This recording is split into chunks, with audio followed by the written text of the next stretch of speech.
Hey, I know. That's my mantra. It's okay. I'm an asshole. I know. It's okay. That's my whole personality. I get it. No, that's my personality. Remember, I'm the one everyone hates. Well, that's the thing is like I am absorbing what you're putting out on the show, and so we're merging. You know, the irony is like I went out into podcasting and like, well, now I guess streaming now, like with the intent of not being like my older cousin, and I'm slowly turning into him, and I'm like, I have to dial it back because I can't be that asshole, and I'm being that asshole, and I can't be that asshole. Well, I don't know what to say to you there. Honestly, I was trying to find a comeback, but it's got to be a growth thing. It's got to change must come from within to reflect on what's outside. I guess so. I guess so. That's what this guy says. Oh God! Really? Wow, you're channeling like some inner Ryan and Andre right now with that one. Hey, someone's got to pick up the slack for them not being here right now. Fair enough. I get you. Got some good variety in here. I sure as fuck wasn't. And you know what? Good on you.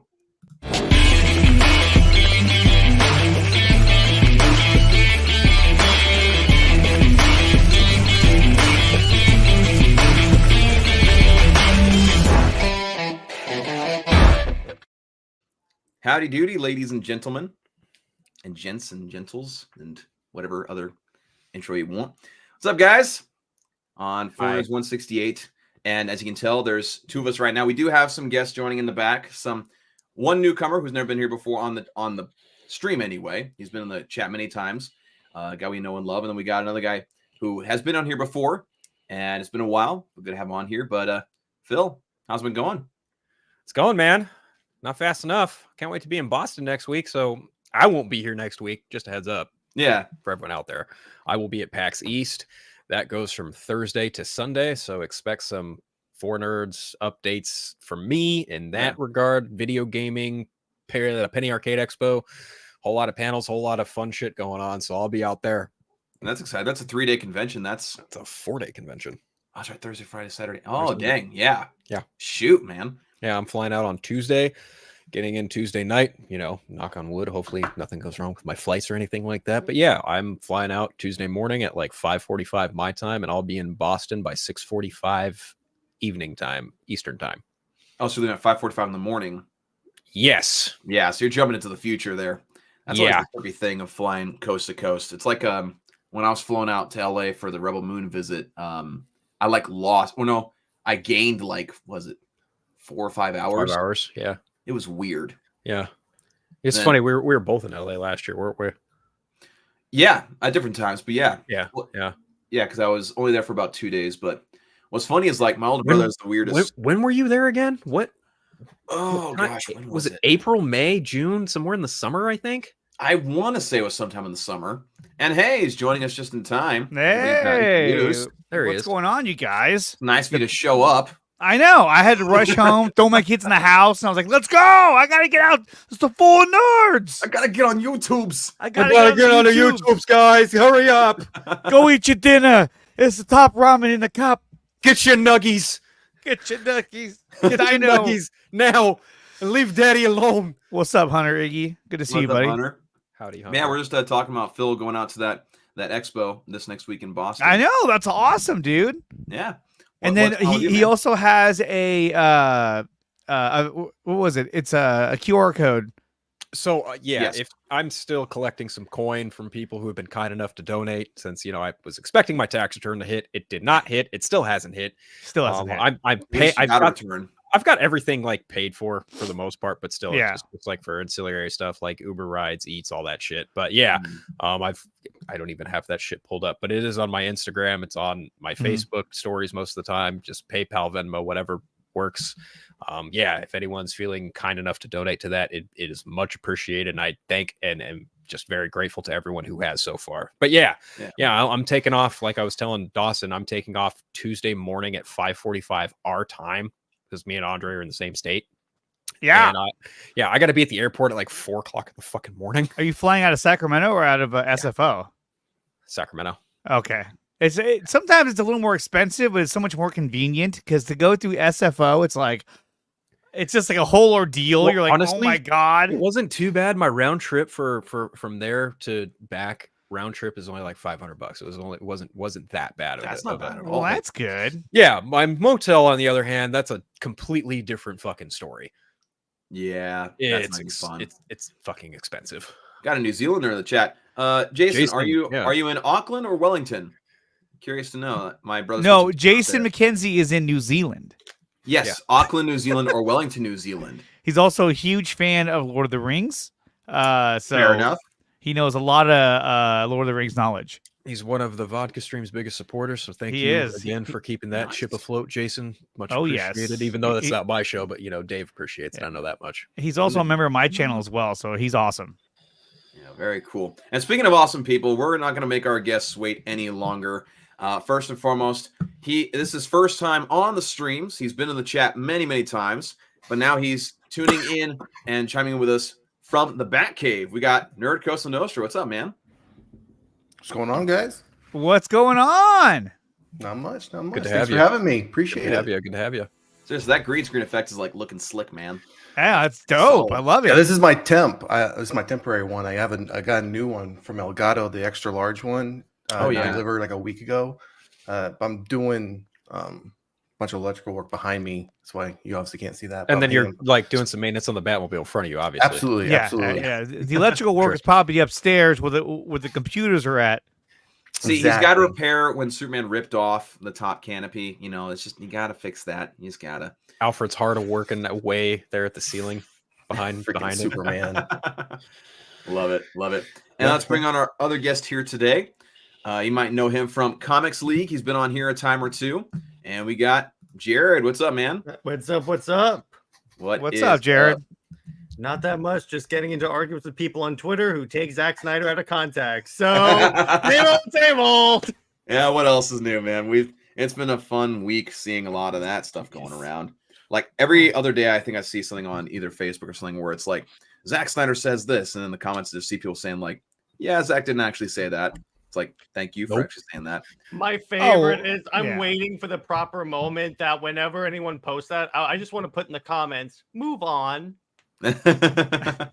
Well, it's Jack Pierre. I want to say a big shout out. Thank you. But no, it's one of those things where it's like, they use it, they use anything that Zack Snyder does as a reason to like shit on or Right. just grab attention from Zack Snyder fans. It's really ridiculous. And a lot of that shit, like Jared was saying, I just ignore it because I'm like, dude, I don't care. I don't care what you have to say. I already have my point of view, and that's fine. So I don't know. It's just pathetic, really. I see some shit like that all the time. Like I even saw today, someone was like triggered an entire fan base by using this image, and it's like the crocodile fucking jaws, right? And it's like, oh, Marvel over DC. I was like, oh, okay, that's cute. Let me just go ahead and one up that real quick. Zack Snyder over James Gunn. I know, and that would just get everyone lit. Like, Oh, I already had someone be like, "Oh, you're just trying to make a fool of yourself." I was like, "No, you're triggered. That the whole reason you said that is because you're fucking triggered." So yeah, You know, triggered. it's funny, That's all Phil. it takes. Objectively, in terms of sales, that's actually correct. I'm well aware. Thank you. Yeah, there you go. There you go. Yeah, it's been a fun week with that for sure. But we got a big topic here today. We got a couple of small ones to target, but do we want to jump right into the Batman stuff, or do I we want think to? we can wait. We can build into that. Yeah. I think. Okay. I think we can build to that. Okay. Me think. Well, Okay. okay. All right.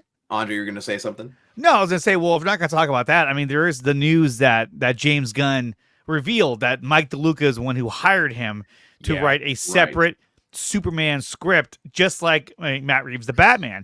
And so that in itself is a big revelation, especially within this fandom as well, because I mean, for the longest time, we all believed that Walter Hamada was the one who hired him.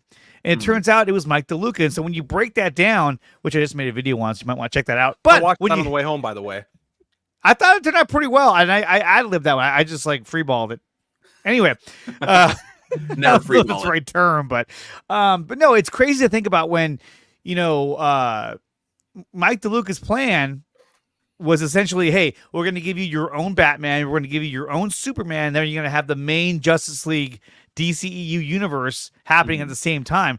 And what's funny about that idea or that concept is that like that's something that they tried to that they were originally going to do when it came to Brandon Routh's Superman, Christian Bale's Batman and Justice League Mortal. It was going to be 3 separate universes all running at the same time. So maybe he took inspiration from that. Maybe he was thinking ahead and thinking, hey, not everyone's a huge fan of the current Justice League, so I'm going to give you your own Superman and your own Batman until we get, and move forward with this DCEU universe that we already have somewhat established, and try and kind of repair that.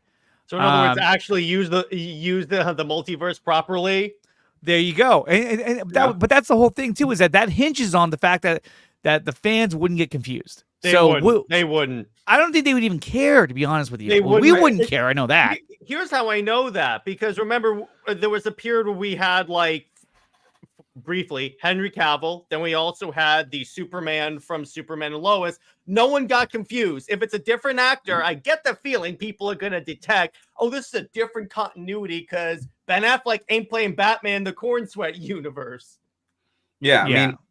I mean, that, to some extent, like, there's some audience members who, like, with a cinematic universe specifically, would be like, at first, like, oh, what's going on? What's this? But then after a while, they'd catch on pretty quick. And so, again, because there's the whole idea of they had the Joker movies, then they had the Batman stuff, then they'd have, Barry Keoghan Superman, and now David Cornswet Superman. And so the fact they're actually going to play into that actually sounds interesting to me, because it kind of goes back to something we talked about a lot back like a year or two ago, is that in that sort of situation, everybody wins. Everybody has their own thing they can go to. Exactly. Universe that they can support if they want to, or not support if they don't want to. But I think here's the reason why, like, a lot of fans are kind of upset with it, because they're like, oh, well, they could have done all these different things. But here's why I think it makes sense, is because you look at the box office return of superhero films in the past like 3 years, it hasn't been great.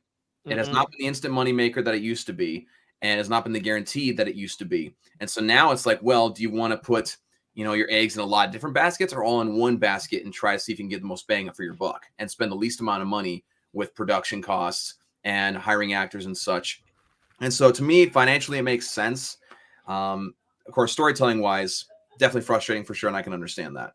But the Joker movie proved you don't need a big budget film to make $1 billion. No, that's true. Exactly. So as long as you have a good story, you have some good actors, and you do it just right, you can have a small budget and still come out on top. Well, even and having variety. People want variety.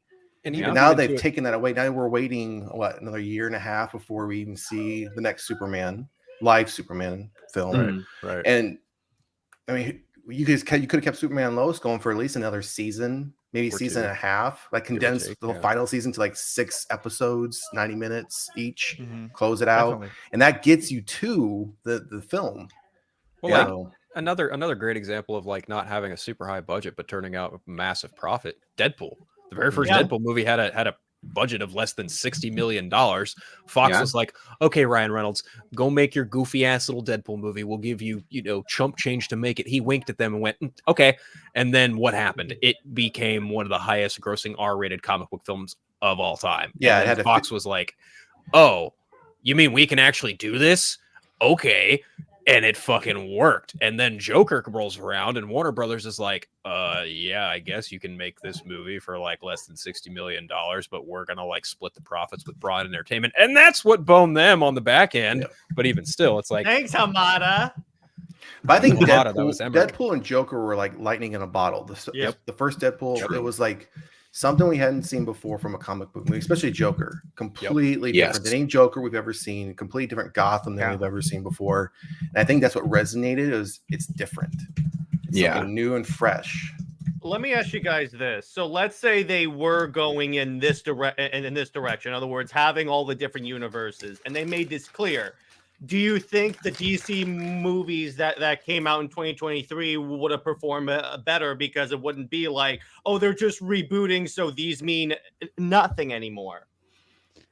I guess that kind of depends on, whether or not James Gunn would still be in charge. I mean, if you take that into account, coupled with the success of Black Adam, it's kind of a damned if you do, damned if you don't. Like they can try and say 10 Ways to Sunday, oh yeah, we're doing like a multiverse thing. Marvel kind of did the same thing, and neither one of them were necessarily profitable all last year. It really just kind of boils down to how you make your movie, how you market your movie, and on top of that, like what kind of story you're telling. I mean, case in point, the Marvels bomb, Ant-Man bomb, The Flash bomb. Like the only movies that made money last year that were superhero films were Guardians of the Galaxy, Across the Spider-Verse, and Aquaman, and that's even on the lesser extent of a side. It again boils down to how you make your movie, how you market it, and what kind of story you're trying to tell. Even like Shazam. I mean, the second one bombed too. Yeah, that one did too. You're right. That was, and then you got the lead actor on Twitter begging people, please come see my movie. Don't go see John Wick. Was it 3 or 4 at the time? John Wick 4. Yeah. Don't go see that. You want to come see this. And everyone just saw that, and it really turned them off even more. Yeah, because it was desperate. Begging for it. Yeah. And then he made comments toward the people that wanted to see the Ayer cut, saying, "Oh, the Ayer cut isn't even that good." And I'm like, "How do you know?" What's up, Antonio? Saying what's up to Sci-Fi HQ. What's up? But I think the problem that we're seeing is that when it came to like a movie like The Marvels, right? In order for the general audience to want to go see The Marvels, they would have had to have watched Miss Marvel, WandaVision, a whole bunch of different Disney Plus shows, not to mention Captain Marvel too. Yeah. Captain Marvel, yeah. And then when you look at the DC side of things, they put a lot of marketing into The Flash because they thought, okay, this maybe has a chance or whatnot. But all those films, other than Black Adam, when it came to Aquaman, The Flash, Shazam, it's like there wasn't enough of a buildup to those characters. Can I get a big screen real quick? Put me on the main screen. I got something to remind everyone of. The Flash is one of the greatest comic book films ever made. My name is James Gunn. Well, okay, so what do you want him to say? Be like, hey guys, I just want to remind you, this movie fucking sucks. Don't go see it. I wanted him to either not say a damn thing or he shouldn't have said anything. He shouldn't have said shit. He shouldn't have said shit. He shouldn't have. But what if someone like David Zaslav was like, hey, hey James, I really need you to promote this movie, and he was like, all right, fuck it, and he just text that shit out. Who knows? Sure. But there's a way to promote it without trying to blow smoke up people's ass. Right. You can say that it's a fun movie and not say that's the best comic book. You could have said it was a fun movie. It has a lot of heart. He said that after he gave notes on the fucking movie, those notes being let's put in George Clooney. It's like, and it was Tom Cruise approved. It was Tom Cruise approved. The way Tom Cruise, Stephen King. That was just so weird. Yeah, that was weird. The way I would have promoted it is I would have said, hey, if you like a lot of like DC Easter eggs, a lot of obscure DC Easter eggs, you'll love The Flash. That's the way you do it. You don't say it's the greatest DC movie since The Dark Knight, since they've been telling us this since Aquaman. Yeah, it's ridiculous. But even so, those characters were so far removed from Justice League, even far removed from Justice League 2017. And so because of that, the fans had no connection to Ezra Miller's Flash. They had no connection to Zach Levi's Shazam. You know what I mean? Like there wasn't like, oh, the new one coming out. Oh, I want to go see it. I love the first one. And Shazam 1 was a good movie. I mean, I liked that movie a lot. But the problem is that they had no emotional connection to those characters. And so when those films came out, nobody gave a shit except for maybe us because we want to see how it is. And we want to, obviously I think all of us were all like, hey, maybe there's some Snyderverse connections. And there may have been a couple crumbs here and there, but there was nothing to build off of. And then not to mention James Gunn coming out and saying, chapter 1, Gods and Monsters. So then it was like, okay, so everything coming out now is basically a waste. It doesn't matter. And everyone knew right when that happened that was bad marketing. Yeah, sorry. What they should have done, what would have helped to your point, Andre, and this is something I said on my show, is what they should have done is had Wonder Woman, make Shazam 2 a Wonder Woman Shazam team up movie, because then people will show up to at least see Wonder Woman. Make a lot of these team up movies with the other Justice Leaguers, because yes, I get that this is far away from ZSJL or Craptus League, but you want to you still want to have your major characters, because the Flash, despite the fact that he had a show, is not that big of a draw. Then you add on Michael Keaton's Batman, which he is a draw, but the problem is you have a generation gap between the majority of the audience. If they had Christian Bale Batman come back instead of Michael Keaton, I think more people would have shown up. It wouldn't have made sense. It wouldn't have, but you would have had people show up regardless, because you would have had more his Batman in there. Well, and if you look at the advertisement all around the Flash, they were banking on Keaton And Batman and Supergirl, they were pushing those two characters hard. And but I mean, how much did you really see Supergirl in the movie? Not very much. Well, the problem with that was that once Sasha Calle got in the movie, it felt like two different movies. It was like, okay, now Keaton takes a back seat, and now we're going to focus on Supergirl. It was kind of like, wait a minute, no, this should have been a little bit different. And to me, it would have been more intriguing and more interesting to see a super weak, skinny Henry Cavill, in that role, not Sasha Calle's Supergirl. But I get what they were doing, but it just, to me, I would have rather seen Henry Cavill in that role. And there's no excuse for them. The amount of time they had to do the Flash movie, up to the release, there was no reason why that movie should have bombed. They had so much time to make that movie as perfect as they could, and they didn't. Honestly, they should have actually adapt Flashpoint. No, let's not do that. Let's just not do that. Also, they should have flipped the release dates for Aquaman and the Flash. Yes, yeah, exactly. Oh, absolutely. They should have. I mean, I think a lot of it had to do with special effects that they weren't ready yet. But the Aquaman should have come out before the Flash, and that would have been so much better to see. Another cameo of Ben Affleck as Batman. Just anything they can get a Ben Affleck as Batman, I'll watch it. Right. But it just didn't make any sense. It makes more sense story-wise, because when I saw Aquaman in theaters, I'm like, are they going to do anything? Are you going to see like a flash across the screen because the reboot's happening? Oh, no, nothing? Wow. He's like, because I'm Aquaman. Woo! At that point, I was like, okay. There we go. All right. I'm drunk in a bar and then fall in a puddle. No, but I mean, Aquaman 2, like, realistically, like I didn't hate the movie. I actually thought it was pretty good, aside from a couple of campy spots. But it's the best sequel of the DC sequels, but that bar is not high. Yes. No, exactly. But like the main plot on how they're trying to stop Black Manta and all that wasn't bad. I was like, hey, this is entertaining. It looks cool. I'm following the story. It was very easy to follow. There wasn't a whole lot of plot twists, but right at the end when he was like, I'm Aquaman. What? I was like, okay, that basically means anyway. See you later. Fuck off. You could tell that was a fucking reshoot too. Yeah, I was like, okay, that was a reshoot, but all right, whatever. Yeah. He was just like, I saw that clip, and like the background behind him was clearly a green screen. Oh, yeah, that was so great. They just brought him into the studio, like dressed him up the top half of him in the costume. Yeah, like, all right, put the shirt on. Yeah, put the shirt on. Basically, that's all it was, and it's like. And the fact that we as an audience can see that just shows how little care is put into these last few movies of DC. Is like you can clearly see through all the BS. Like, for instance, when they came out and said that the Chronodome effects were intentionally made that way because that's how Barry sees everything. It's just like, no, I don't believe you. You didn't give your VFX artists enough time, and you decided not to use stock footage from your previous films for some ungodly known reason. That's what they could have done, open a portal, because they did that in Titans. But if they wanted us to think that the VFX were that way in the Chrono Ball intentionally, they should have had Barry say, when I went into that Chrono Ball thing, everything looked very weird.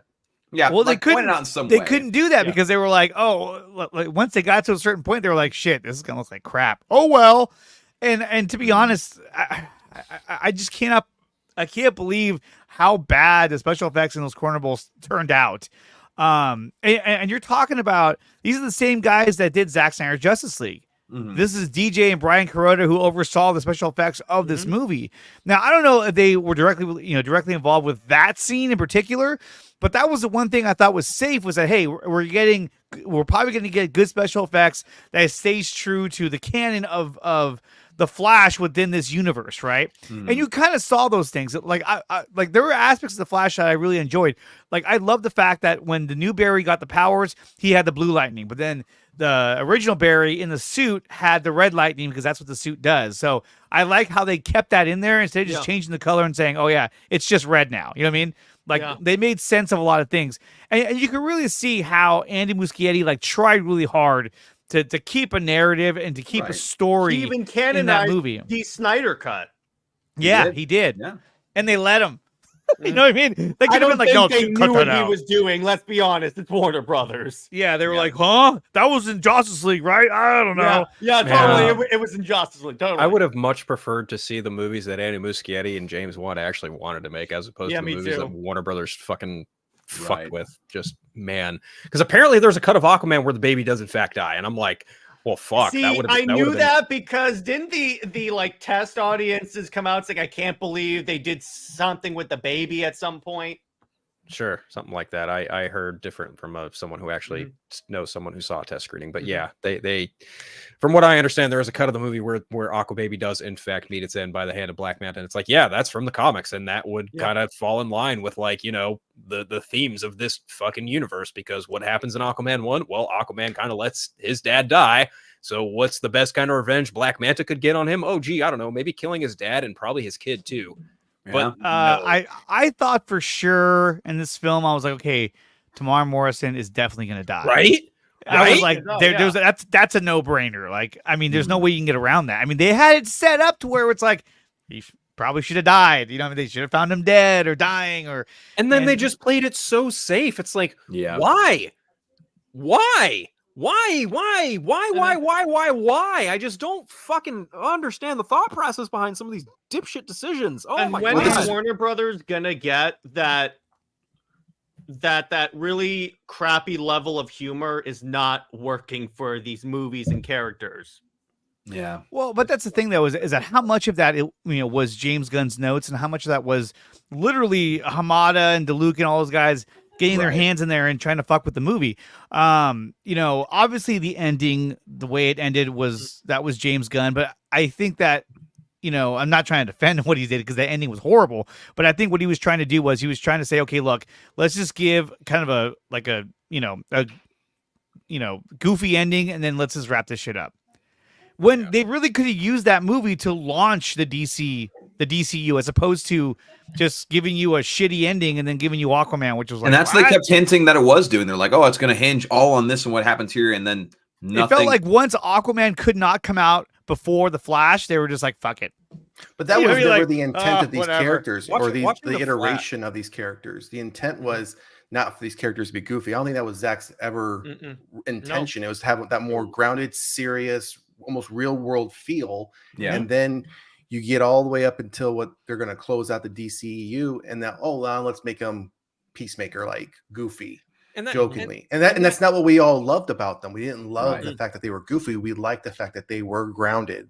Wasn't a version we had seen before. Here's the thing that plays into how they operate in the comics, because they're half of them, you know, at least Barry, Batman, John Stewart and Green Lantern, and Hal Jordan to some extent, even Aquaman to like 50% of that. Like, these are people grappling with the idea that they are in a sense perceived as gods, especially Superman and Wonder Woman. Yeah. It's like, we're still fucking people at the end of the day. Like, Clark Kent makes it a point, like, I was raised on a farm in Kansas. This is quoting Man of Steel.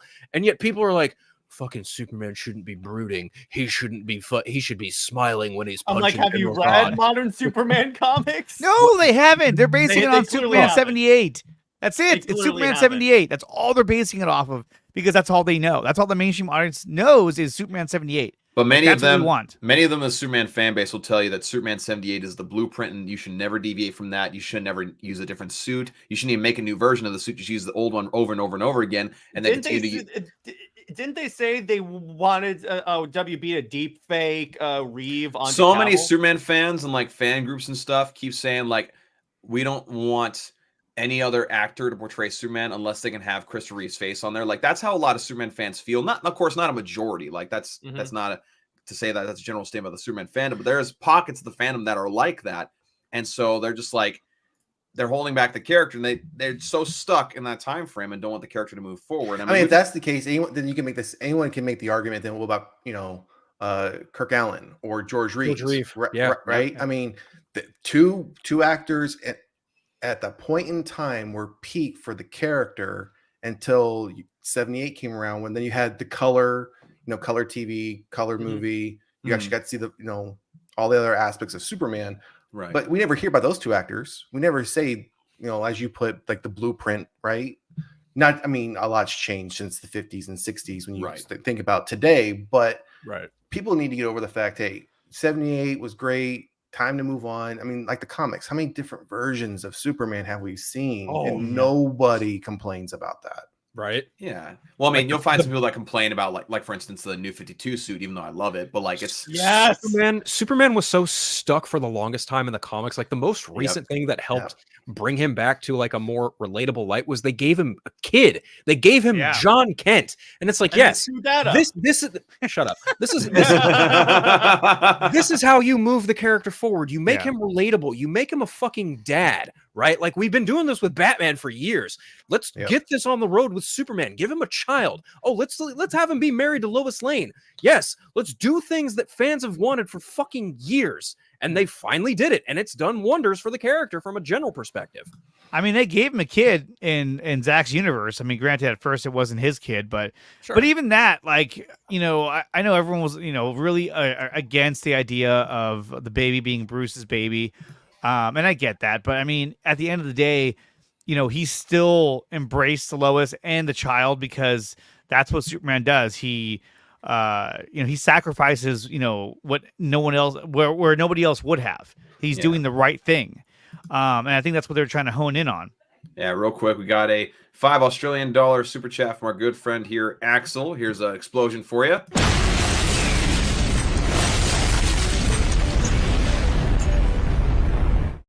Axel says, putting George Reeves in the Flash is as disrespectful as the Peter Pan joke in Chippendale. That was disrespectful.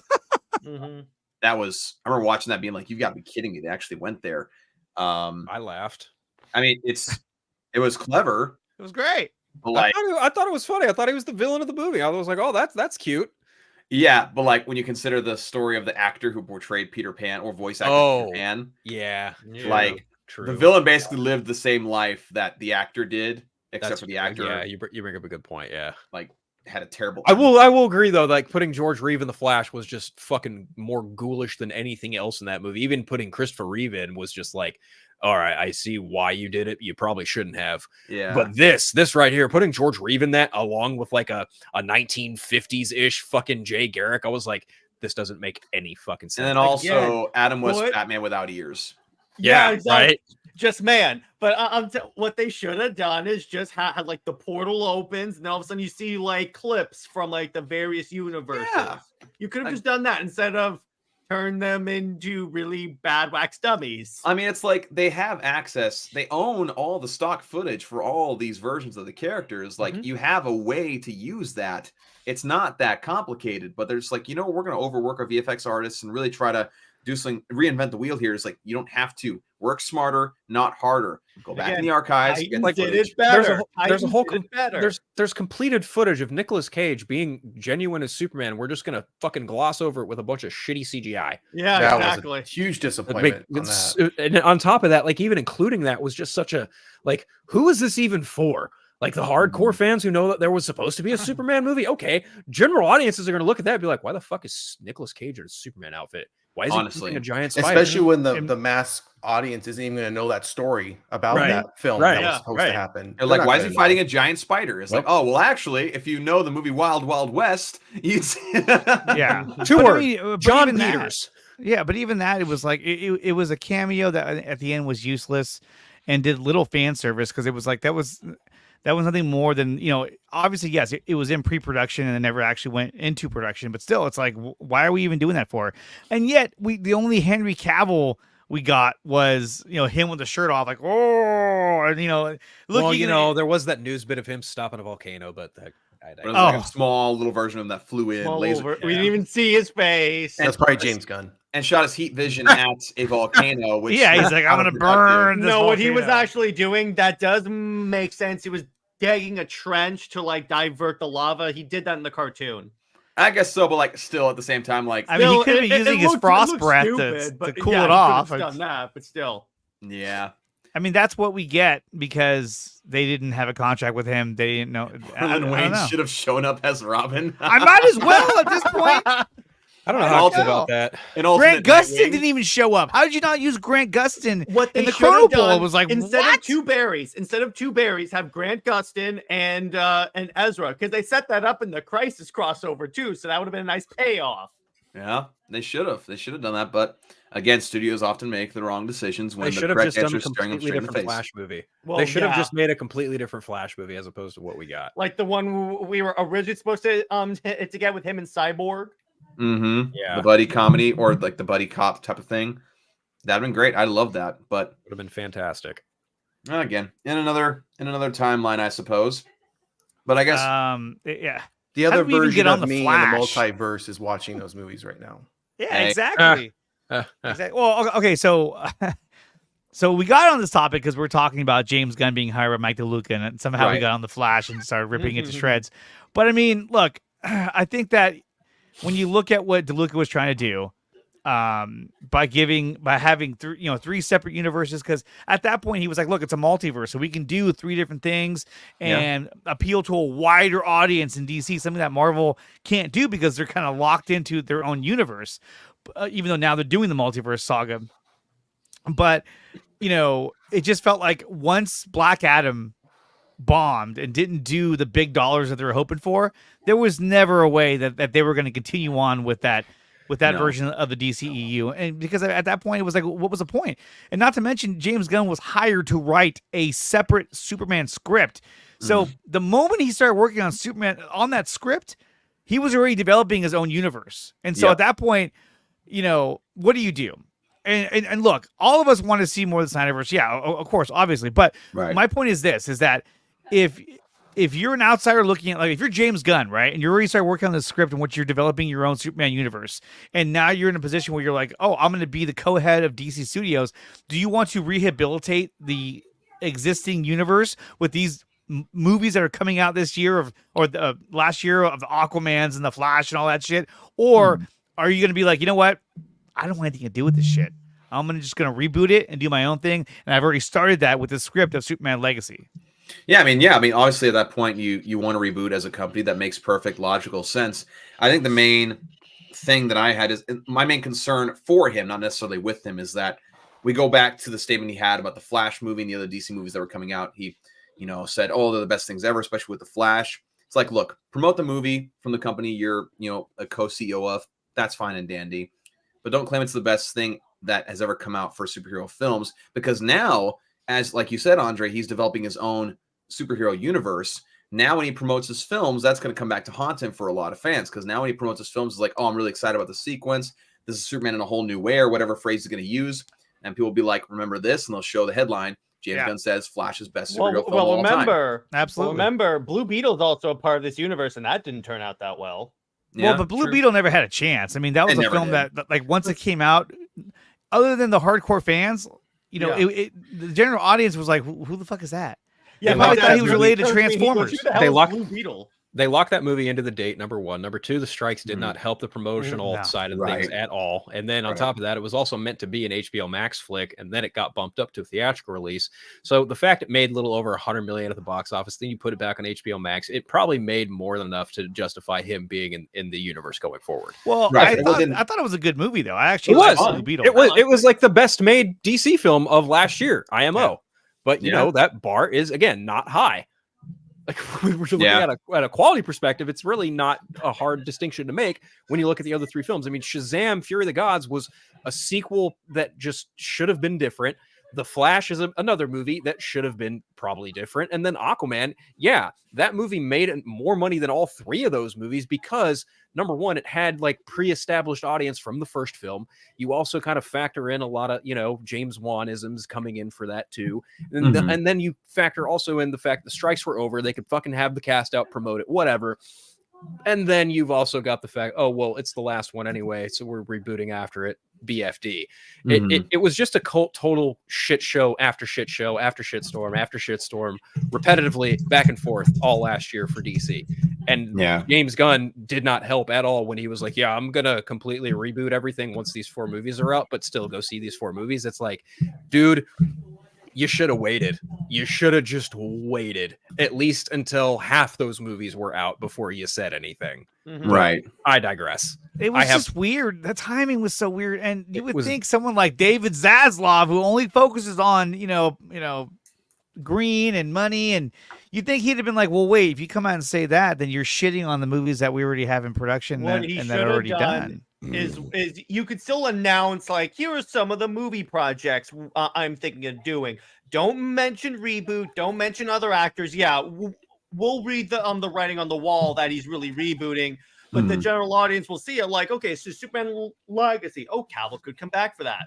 Wait until all these movies are out and then say, hey, listen, we're doing a complete reboot. And none of these people are coming back. I mean, it wouldn't be an honest way to go about it, but business sense, it would make perfect sense. Like, it make it to where they wouldn't lose money on it, theoretically, of course, because we don't know. But yeah, I don't know. It's weird. You have the whole thing is weird. Showing up in Black no Adam sense. that came out in 2022. I don't think James Gunn could have kept his mouth shut that long. Probably not. But I mean, it just if you'd have dragged people along that whole time thinking Henry's going to come back. That's true. Yeah. And Henry makes that post saying I'm back, and he shows up and everyone's going to be hyped, and then you're going to just drop a bomb saying, "Oh, by the way, reboot." I think the fire would have been much bigger than it already is. Yeah, you're not wrong. Yeah, true. I mean, it was like, I get the turn of events that took place now and how it became, what it is now, but it just sucks that like Henry Cavill had to get shit on because that's not what they ended up wanting to do. It's super not cool that like cool. Immediately after Black Adam comes out, James Gunn gets hired as head of DC Studios. Then Henry Cavill goes on the Josh Horowitz Happy Sad Confused podcast and says, "Oh yeah, I'm meeting with James Gunn like next week. Brutal. We're gonna talk about this." And then he gets the bomb of like, "Yeah, sorry, you're not going to be Superman in my movie." And those conversations and negotiations happen well in advance. You can't tell me James Gunn didn't know Henry was going to show up in Black Adam for a brief cameo. Oh, yeah. That there were already conversations about bringing him. He knew well in advance that was on the table. That was a very strong possibility. And he made the decision, I'm CEO, co-CEO, whatever. Well, this is my world now, and I don't want you. I want to do my own thing. Not only it's crazy. Like, it's kind of deliberate to be like, I had nothing to do with Black Adam. It's like, dude, your wife's in the movie. Yeah. His excuse was, Peter Saffron is the one who put her in the movie. And I was like, what? What's this check for Black Adam? My response is, James, I'm pretty sure you told him, hey, Peter, put her in the movie. Well, not only that, but she was in at the end of Shazam, which was like, why are we doing this? Why is there a post-credit scene? Nothing's gonna come of this. Like, I don't understand. We watched Shazam in the JSA. Why? Because the JSA is not even gonna move forward with it anyway. It was weird. It was like, why? Just delete the scene. And real quick, we got a $10 super chat from the Movie Raider. Here's a Doomsday Explosion for you.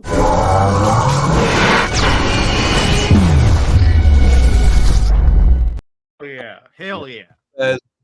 James Gunn truly has a 10-year plan for the DC. Nope. You believe, or is he just making it up as he goes based on social media reception to his ideas and announcements? Honestly, Dawson, and this may be me pulling my ass, but I don't see the universe lasting past Superman. I really don't. Well, here's for me real quick with this is that I think he has an idea of a 10-year plan. Like, of course, you have the first projects that have been announced. They're working on Creature Commandos, Superman Legacy, Batman, Brave and the Bold, and everything. Peacemaker, Waller, Paradise Island or Paradise Lost, whatever it is. Right. Lanterns. Like, they have things in place to where, over the next 10 years they can make projects. But again, so I think he has a plan. It could be a little bit of both. Like, he says he has a 10-year plan because he does have the beginnings of a plan with a bunch of things in the works, or at least in pre-production. And then also, like, saying you have a 10-year plan sends out confidence via social media that you have something in store for people. So there's reason to get invested in said projects. So it can be a little bit of both. But as far as like how long it's going to last, like, it really just depends.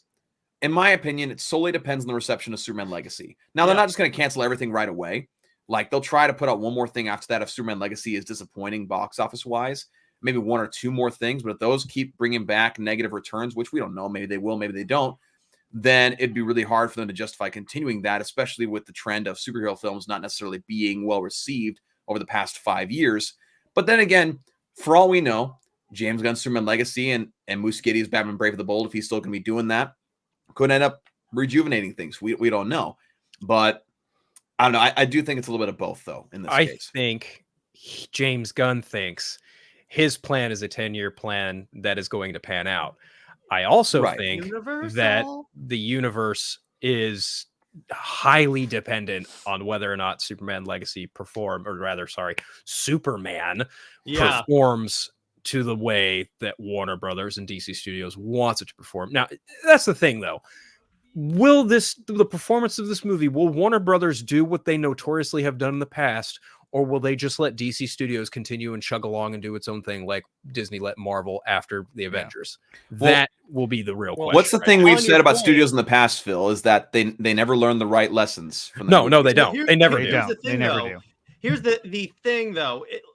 If the sale to Universal does not happen, and like Zaslav is still in charge, and this movie underperforms that he's putting all this money into, again, there is that, and Zaslav cranks up before it even comes out. Then if the Universal sale happens, and let's say that like Zaslav's been talking to them saying, hey, we have this great Superman movie, guaranteed it's going to make a lot of money. It comes out and it bombs. Is the new like management Universal going to be very confident in James Gunn's plan? It depends on who's in charge. I don't really know the people there, but that's all hinging on the hypothetical that Universal's even going to get WB, and even then, it wouldn't even be Universal; it'd be NBC Comcast. True. So, but even then, like, let's say Universal acquires them, right? In a hypothetical situation, or at the very least, DC. Right. So let's Right. just say that happens, right? I don't think that they're going to be like, okay, so, well, they're either going to leave James Gunn where he's at and just let him do his thing. If they get rid of him, then again, we're having to reboot everything. And I highly doubt, I mean, it's possible, but I highly doubt somebody new who's coming in to take over DC is going to say, you know what? I want to get Zack Snyder back in here and finish. I just don't. We've heard that how many times now, right? Yeah, I would love for them to do it. Fuck, I'd be screaming outside. But and not only that, but like the actors that are involved in Zack's story, they're all getting older. They're all getting more expensive. You know what I mean? So it's like there's so many other logistics involved with that. But I just think that if Universal were to do that and they were to move past or move away from James Gunn, they're just going to bring somebody else in there who's going to want to do their own thing. I mean, look at Dan Lin. Dan Lin wanted to do his own thing. And he was outside the studio like freaking petitioning to get the job. And I don't even think he was even in the running, to be honest with you. And here's the thing, too, with that is that, let's say, for argument's sake, let's say Superman doesn't perform well. And let's say, hypothetically, again, this is a hypothetical upon a hypothetical. Phil has to step out here for a second. But hypothetical upon a hypothetical, where, let's say, Superman underperforms, and then maybe the sale to Universal happens, and then James Gunn eventually departs because of the lack of success of stuff or whatever, again, hypothetically, then you'd have a situation where James Gunn, a guy who brought the Guardians of the Galaxy into the limelight in the MCU, not able to get things going with DC, who's going to want to fill that role after he's done there? Yeah. Many people. That's not a job that anyone will want to fill because they're thinking, oh, if James Gunn couldn't do it, who's going to be able to do that? So I'd say that if he fails, then that kind of bodes not well for DC in general, movie-wise. But is that under the assumption, though, that we're thinking of another rebooted universe? Maybe at that point. So let's take a few steps back here. So didn't James Gunn only sign a 4-year contract back in 2022?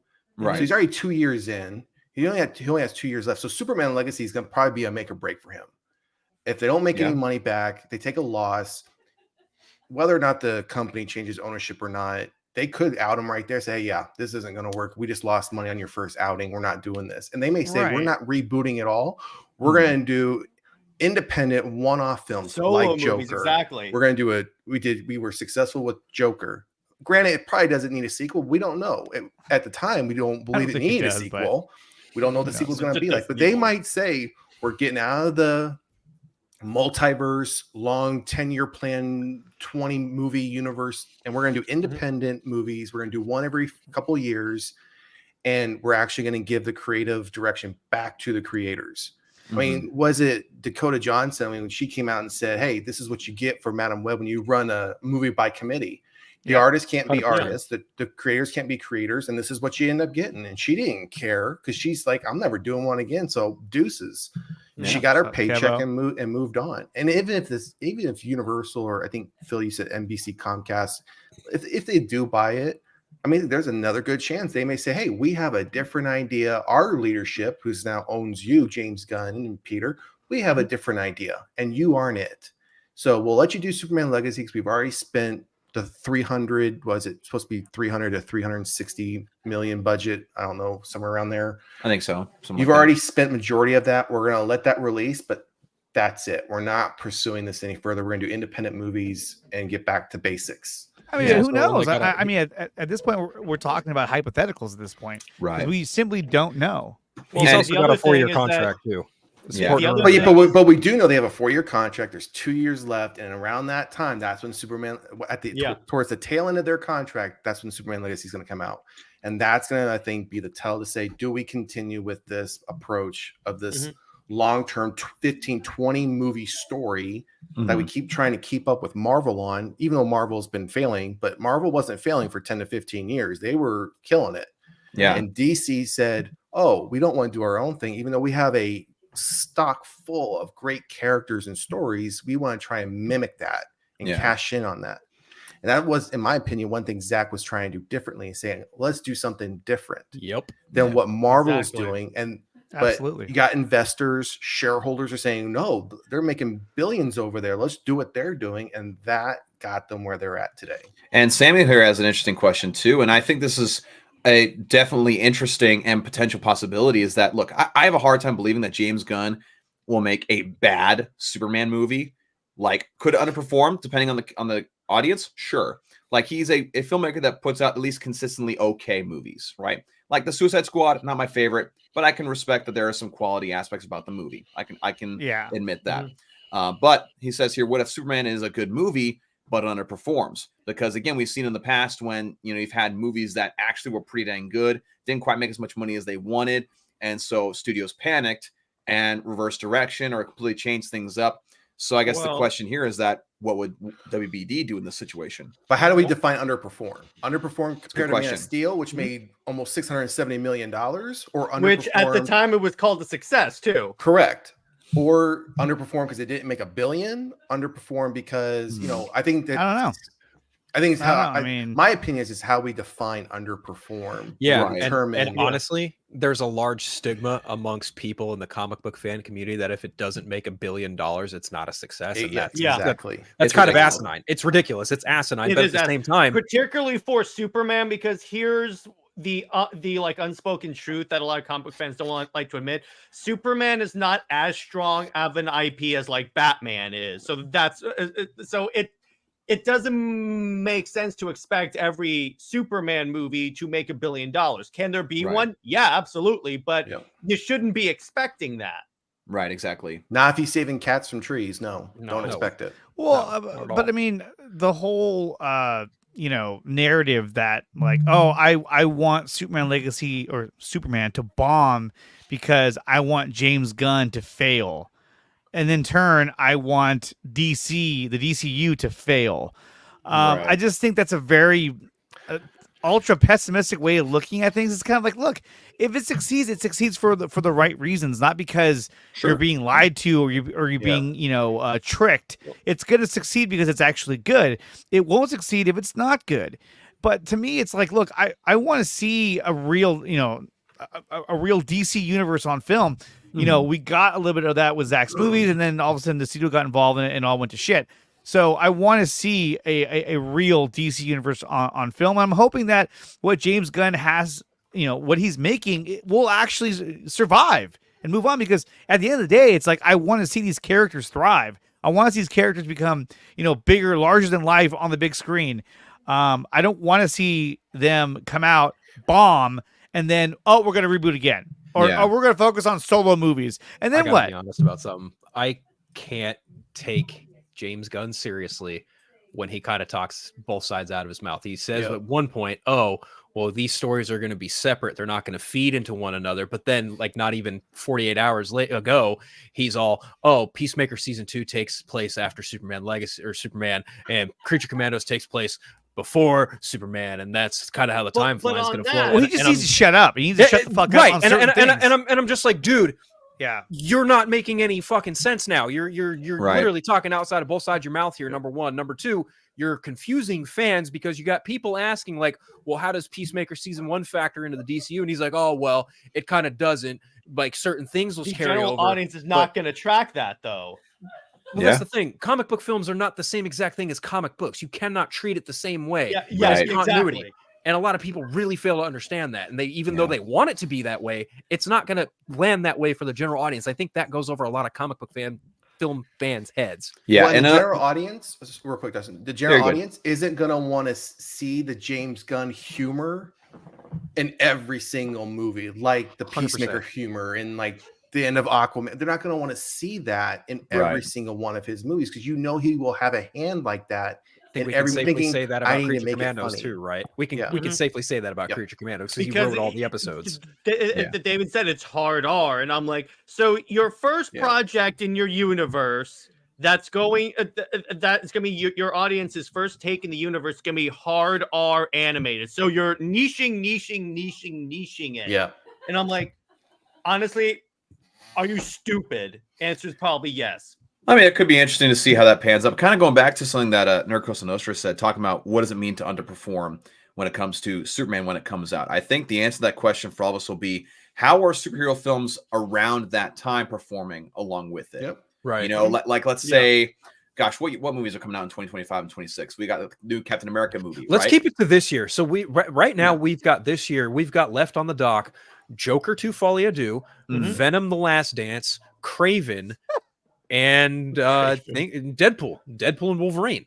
Those are the only 4 films I think that are hitting the dock this year as far as comic book films. So basically, in my opinion, with that in mind, what you'd say as like a moderate success or like kind of breaking even as far as the opinion of the general audience and, you know, the studios looking at the box office is that you have to earn more than Venom 3. You have to earn way more than Kraven because those, I'm sorry, it's Sony. They're not going to make as much money as people would like them to, just because, again, people aren't trusting Sony at this point with live action. Especially so you got to make Captain America. Yes, you got to make more than those. You got to at least be even with Captain America. At the very least, you got to be even with Captain America. And Deadpool, that's a stretch for a solo Superman film to beat that when you have Hugh Jackman come back with Deadpool and everything. So around the Captain America, what was the other one? Captain America and around that level of box office return. Whatever that makes, it's got to match it in order to be considered somewhat of a success by the studios, in my opinion. Yeah. Plus, remember, Warner Brothers could be a little more desperate because have you seen that debt? Yeah, it's pretty bad. Pretty bad. It ain't pretty. Their stock's at like $8 a piece now. It's not looking good for them. And at some point, those shareholders are going to come knocking, saying, "This is 100% losing too much money." This is because remember on the shareholders call, Zaslav was like, "Oh, the Flash is so great. We're going to make a lot of money."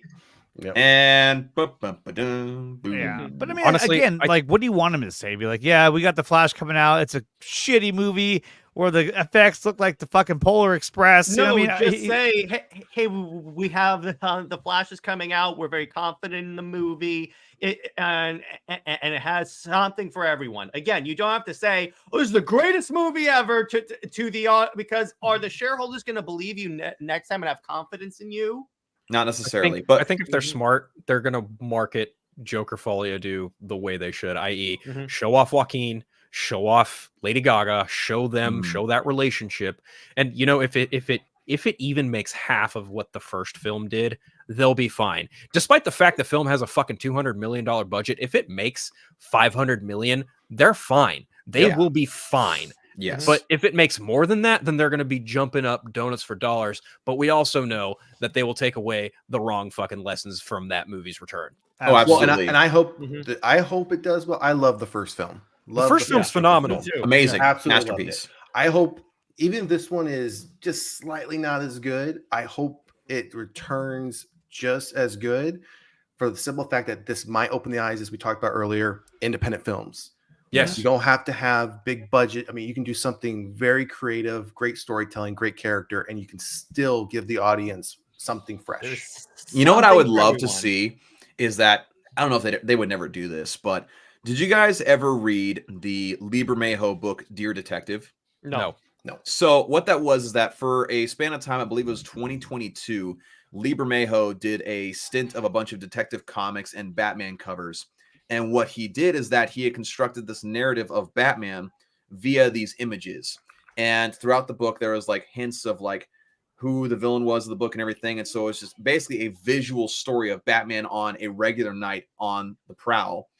And I'd love to see something like that for like a mini series or something like that. Do that with superheroes. Just follow them along in their day. Not necessarily have like a huge overarching story with each one, just show how their life is as a hero and what they do on a daily basis. I think it'd be kind of cool. But we brought up Venom 3, and Phil, you brought this to our attention earlier today.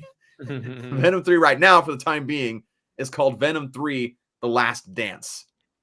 And Jack here is saying, is Michael Jordan the villain? That's a I saw a meme, by the way, where they took Venom's head and photoshopped him onto Tobey Maguire dancing in Spider-Man 3. Like, who signed off? Like, even if it's just a placeholder, who signed off on that? I think this is one of the goofiest fucking titles for a comic book film ever. Period, bar none. This is somehow worse than Let There Be Carnage.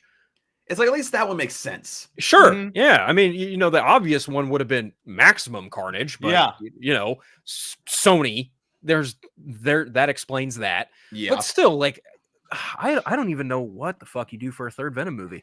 Like, obviously, this is Tom Hardy. Black? I don't know. No, they're not going to do that. Yeah. but this is Tom Hardy. I think he's even outright said, like, yeah, this is like my last go around as Venom, unless Marvel Studios dumps a whole fuck truck money in front of him and being like, hey, which they can, but they might. We don't know, but they might. It'd be nice. Will they? I don't know. It'd be cool. But yeah, the Last Dance, I'm like, I gotta see like context for this film in order for that title to make sense to me. Venom 3 is a musical. Oh gosh, it's the year of musical superhero film. You know, all of a sudden you have Eddie Brock and Venom singing in the rain. They're doing show tunes. Venom creates a top hat on top of it. I mean, the fact that Venom got sent back to the Sonyverse at the end of No Way Home, I was like, well, that fucked him over. Yeah, I was like, you should have left him there. You would have had so much more potential if you just would have left him, but whatever. Honestly, you would have. But then again, studios making the wrong decisions. Even in a movie like No Way Home, which is a fun experience, even then they made a mistake where it's like, you could have set up something cool, but you just screwed yourself over. I think it's pretty clear to me that Sony and Marvel just want to play nice when it comes to making Spider-Man. And I mean Spider-Man centric movies only, but when it comes to everything else, Sony's like, yeah, no, we're good. And it's like, no, you're really not. You guys need their help if you want more return at the box office. Those three Spider-Man movies. You need a Spider-Man. Yeah, seriously. And like, it's so funny because like I know that Sony came out and basically said they were disappointed in how Dakota Johnson did her press tour for Madam Web. That's all rumor, but yeah, I know it's rumor. Well, like if that's true, like Sony, can you blame Dakota Johnson for that? If that's true, could you blame her? No, you can't, because it was a crap show. You know it. We all know it. The box office obviously shows it. You can't be mad at that. You just can't. I mean, they did hire the same writers for Morbius and the Gods of Egypt, so there's another problem. You get what you pay for. Yeah, you're not wrong. Dude. You do. You get what you pay for.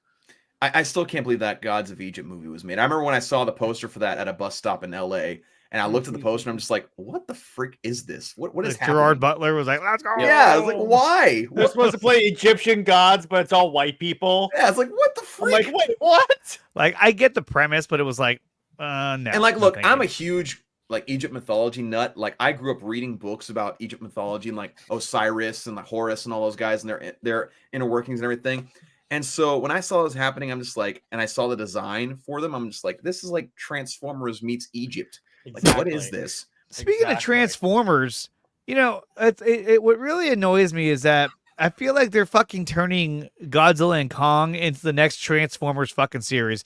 It's going more and more bonkers. Like King Kong has a fucking robotic like attachment on his arm. It was like, what the fuck are we doing? But I'm saying it reminds me a lot of Transformers. Like they're going like too bonkers with their ideas, and it's going to get stupider and stupider as it goes. Pretty soon they're going to be in space. Have you seen the old Godzilla films though? Fast and the Furious turned into was in space at one point. Yeah, I mean, it just seems like eventually they're going to take them to a different planet. And they're going to fight another alien monster. Godzillas. Something like that. I don't know. And like Phil makes a point that like the older Godzilla films, they do get pretty ridiculous. But at the same time, it's like these movies, they started off with, Godzilla. And it was like really dark and like, people just seeing Godzilla and like it wasn't showing him very much, but it was showing. We get to Kong and it's like, it's a little gruesome. It's kind of not really edgy, but it's, you know, it's action packed. It's Yeah. paced well. Like Kong Skull Island is probably the best MonsterVerse film, even though I my personal favorite is still King of the Monsters. But even still, it's like I do. the premise is just about as the same as Transformers. You have giant monsters beating the shit out of each other. What's Transformers? Giant robots beating the shit out of each other. It's literally that. So I understand the comparison for sure, but at the same time, it's like it's inherent with this property that it is kind of goofy in that sense. Now, granted, it's also inherent for Godzilla to be a force of nature, like in Godzilla -1 too. Yes. So you can kind of have your cake and eat it too. And that's another thing that I think I was listening to the Sci-Fi Center earlier today, and he was talking about how, you know, you can have two different versions of Batman run simultaneously and people won't get confused. It's the same fucking thing with Godzilla. We literally just had Godzilla -1, and now we're getting Godzilla and Kong teaming up against another Kong and another ice-based fucking, you know, kaiju. So you literally get the best of both worlds when it comes to this shit. What's up, Enosh? He's saying need Cosa Nostra. He needs him. He needs him. He needs him. Well, and what are really these movies, Transformers and Kong Godzilla, as far as excluding -1, summer movies, take your kids to, it's just action, popcorn. Flicks. Yep. That's all it is. And they make the money back, whether it's through the movies, through posters, toys, whatever the case may be. And what it does, especially for Transformers, kind of reinvigorates that, toy collectors, they want to get those old nostalgic Transformer toys, and just brings it back. It just brings it back around. Yeah, absolutely. But like, I think Transformers, though, is getting close to the Fast and Furious, where we've tapped this out. The well is dry. Let's close this out. Unless you're going to do a complete live action of the 1984-85 cartoon film, shot for shot, give me that, and I will. You got my money already.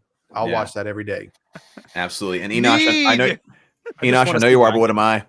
I just want to see Gigan. I want to see Godzilla versus Gigan. I want to see Gigan come out of space and just like totally fuck Godzilla shit up, and then have Godzilla fuck his shit up. That's kind of what I want out of this, but we'll see if it actually. And they dropped the final trailer today. I don't know if you guys saw it, but they show briefly why Kong has that mechanical thing on his hand. Right. You got to see it quick, but it does show why he does have it now. Yeah. Real quick, we got a $5 super chat here from Connor Dorian. Here's an explosion for you.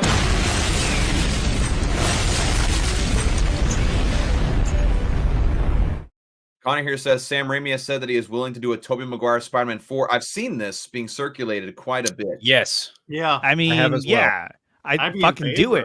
But do it. Ironically, like 15 years ago yesterday, they announced like Spider-Man 4 with Tobey was happening. But it's weird because like he wants to do it, right? And then you go over and like, you know, you have Andrew Garfield and them who are saying, yeah, you know, I don't want to do another Amazing Spider-Man, but it's such a mess. Well, it's like Sony, if you want to earn people's trust back after doing Madam Web, that atrocity, then make Tobey's Spider-Man 4 with Sam Raimi and make Andrew's Amazing Spider-Man 3 with Mark Webb. If you bring those guys back and make those movies, you'll let people's trust again, doing a Spider-Man 4, doing an Amazing Spider-Man 3, that's like, to me, that's like saying, let's do Zack Snyder Justice League Part 2. You know what I mean? It's like, what's it going to take? It's a little different. I mean, obviously the ensemble is not as grand as that, you know, Justice League, but I'm saying like the concept, like, what's on drugs? What? He's quoting a clip that him and I had done with the Cloverfield. I was like, what? But again, it's like, you know, you have fans clamoring for, you know, these iterations of the characters and these stories, but yet, you know, the studios only want to do what they want to do. I feel like and it's sad. I feel like if Sam Raimi and Tobey Maguire came back and did a Spider-Man 4, it would not be the same Spider-Man 4 they were initially planning 15 years ago. It would be a very different Spider-Man. It wouldn't be the Vulture with John Malkovich. It would not. I don't know if was Bruce it John Campbell, Malkovich? It was John Malkovich. Oh, okay. He would have been like, Spider-Man, I'm here to kill you. I thought it was also, wasn't Ben Kingsley in the running for that as well? He was going to be the Vulture, I believe. The Vulture. I never heard about that. I always heard it was John Malkovich and only John Malkovich. I know Anne either Hathaway one would be jarring to see. Like, oh God. Anne Hathaway was supposed to be in it too as Felicia Hardy. Ooh. So she went from one cat to another. Yeah, pretty much. Now, I don't know about how true this is, but I think like Sam Raimi also said something, or someone did, but someone wanted Bruce Campbell to like cameo as like their version of Mysterio for that movie. Like they were going to open up with the original Spider-Man. Script. Yes, that's why they were like trying to open up like one of the movies with Toby fighting off Mysterio. It was going to be fucking Bruce Campbell, and I was like, oh, you know, I can kind of get behind that. That'd be fun. It'd be fun, especially after seeing Far From Home. Like, you know, Mysterio's in a movie again, but it's, you know, quick here, blink and you miss it type deal. Yeah. Well, that'd be pretty sweet, I think. But yeah, Tony, make Spider-Man 4 and Amazing Spider-Man 3, and then you bring fans back. I would do make Andrew your in-universe Spider-Man. Have a Spider-Man make that decision in a Spider-Man universe. I've had this discussion. Phil says it doesn't really matter, and I get what he's saying, but I would rather have Andrew Garfield be that Spider-Man if he's willing to do it. Yeah. I think it would make things so much better. I think the problem is he's not willing to work with Sony's current people. Probably not. No one wants to work with Sony's people. And then, not to mention, like Morbius in the trailer, it showed Tobey Maguire's Spider-Man, like you know, on the wall. You know, it was like, what the fuck are you guys doing? Michael Keaton had a cameo that we never saw. It was like, huh? Nothing made any sense. And then the Keaton cameo we did get was really like confusing. Yeah, he's like, hey, Morbius. You know, it was like, whoa, he's like, I don't know why I'm here in this universe. It must be something to do with Spider-Man. So you want to and then they asked him too. They're like, did it make? They said no, they couldn't explain it to me. And he was like, you know, they couldn't even really explain it to me. It's like, what the fuck are you guys even doing trying to make this shit happen without a clear roadmap? Like, what the fuck? Well, he's like, why am I in this for? Don't worry about it. Okay. Well, remember, it was like what WB told the Batgirl directors. They were like, when they asked, how come like the Snyderverse Gordon is here with Michael Keaton's Batman? Don't worry about it. Yeah, don't worry about it. Yeah, because who was it? Yeah, they were asking Hamada, how does that make any sense? Don't worry about it. Just make your movie. Yeah. And like, look, I get it. It was supposed to be a mashup of all the universes, so you can kind of pick and choose who you want to represent each character. But I'm sorry, but to do Batgirl as an HBO Max exclusive movie, that again, another terrible move, because you're like, oh, so now you're going to lower the budget to do HBO Max movie that's going to introduce another character. Look, in hindsight, look at what happened with Mrs. Marvel and all the characters that came out on Disney Plus. When the Marvels came out, general audiences, not everyone knew who the fuck Miss Marvel was. They're like, wait, who's this girl? Didn't she have a show or something? So that model, that idea of like, oh, let's have this on HBO Max, that probably would have blew up in their face. That's another reason why I'm not that convinced on James Gunn's plan, because he says he has all these shows, he has all this tie-in material, all this homework, the audience is already burnt out when it comes to shared universes on homework. Because now, in order to understand like what happened in like Thor, you have to have watched like 18 different projects in order to understand it. Yeah, that was the moment that the MCU really took a shit on themselves, is when they put out Thor: Love and Thunder. Like after that, everything that came out, not everything, but like a lot of shit that came out was just fucking garbage. Obviously Loki was really good. Well. Loki was good. It wasn't received well, and it didn't. Is that a Rockstar jerking? Yeah. I love. Are we putting you to sleep, Phil? No. Dude, I love original Rockstar every fucking morning. So good. Come on now. When it hits your lips the first time, like, it's so good. But it is the fact that James Gunn's trying to do both TV shows for Max, movies, tie in, is just another example, and games, and it's just another example of that made me laugh. Worked for MCU, worked for Disney. Let's try it over here, and where we can get people more invested. I think from and then up the subscribers on HBO Max. That's what their goals gonna be as well. Let's try to get more subscribers to the platform. I think from a monetary perspective, you're not putting a whole bunch of like eggs into a basket as far as like theatrical releases are concerned. You're spreading it out. Yeah, that's great. But at the same time, it's like so many people are so spurned and scorned based on what's transpired with DC. You already have an uphill battle going up against you when it comes to making a new universe. So good luck to you getting this shit even remotely on the same page as Marvel Studios right now. And even then, they're still kind of struggling given their last year of theatrical films and even TV shows. No one likes Secret Invasion. Like once that last episode hit, everybody was like, it doesn't help that it came with that they told Samuel Jackson not to read the comic. That was brutal. Secret Invasion was so brutal. It was started off so strong, and then it just went out with the biggest whiff since Iron Man 3. It was just not great. But even that, okay, so the Marvels takes place after Secret Invasion. Allegedly, right? Yet Gaia's character, Emilia Clarke, was nowhere to be found. I was like, okay, so you obviously made this film before you made Secret Invasion, so you have no way of introducing her character in this movie because, well, you didn't know of the character, or you didn't have her ready.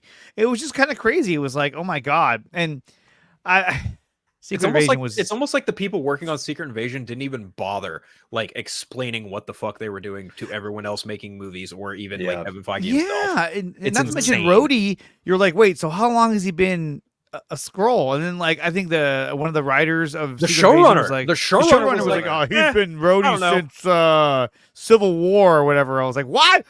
Maybe. Why would you do that? Like, he was like, maybe since Civil War. What the fuck do you mean maybe? Exactly. Why maybe? Make a decision. So the whole time I'm watching Infinity War and Endgame, I'm watching a fucking Skrull, not only a Skrull but a female Skrull be Rhodey. Like, I was just like, oh god, this is stupid.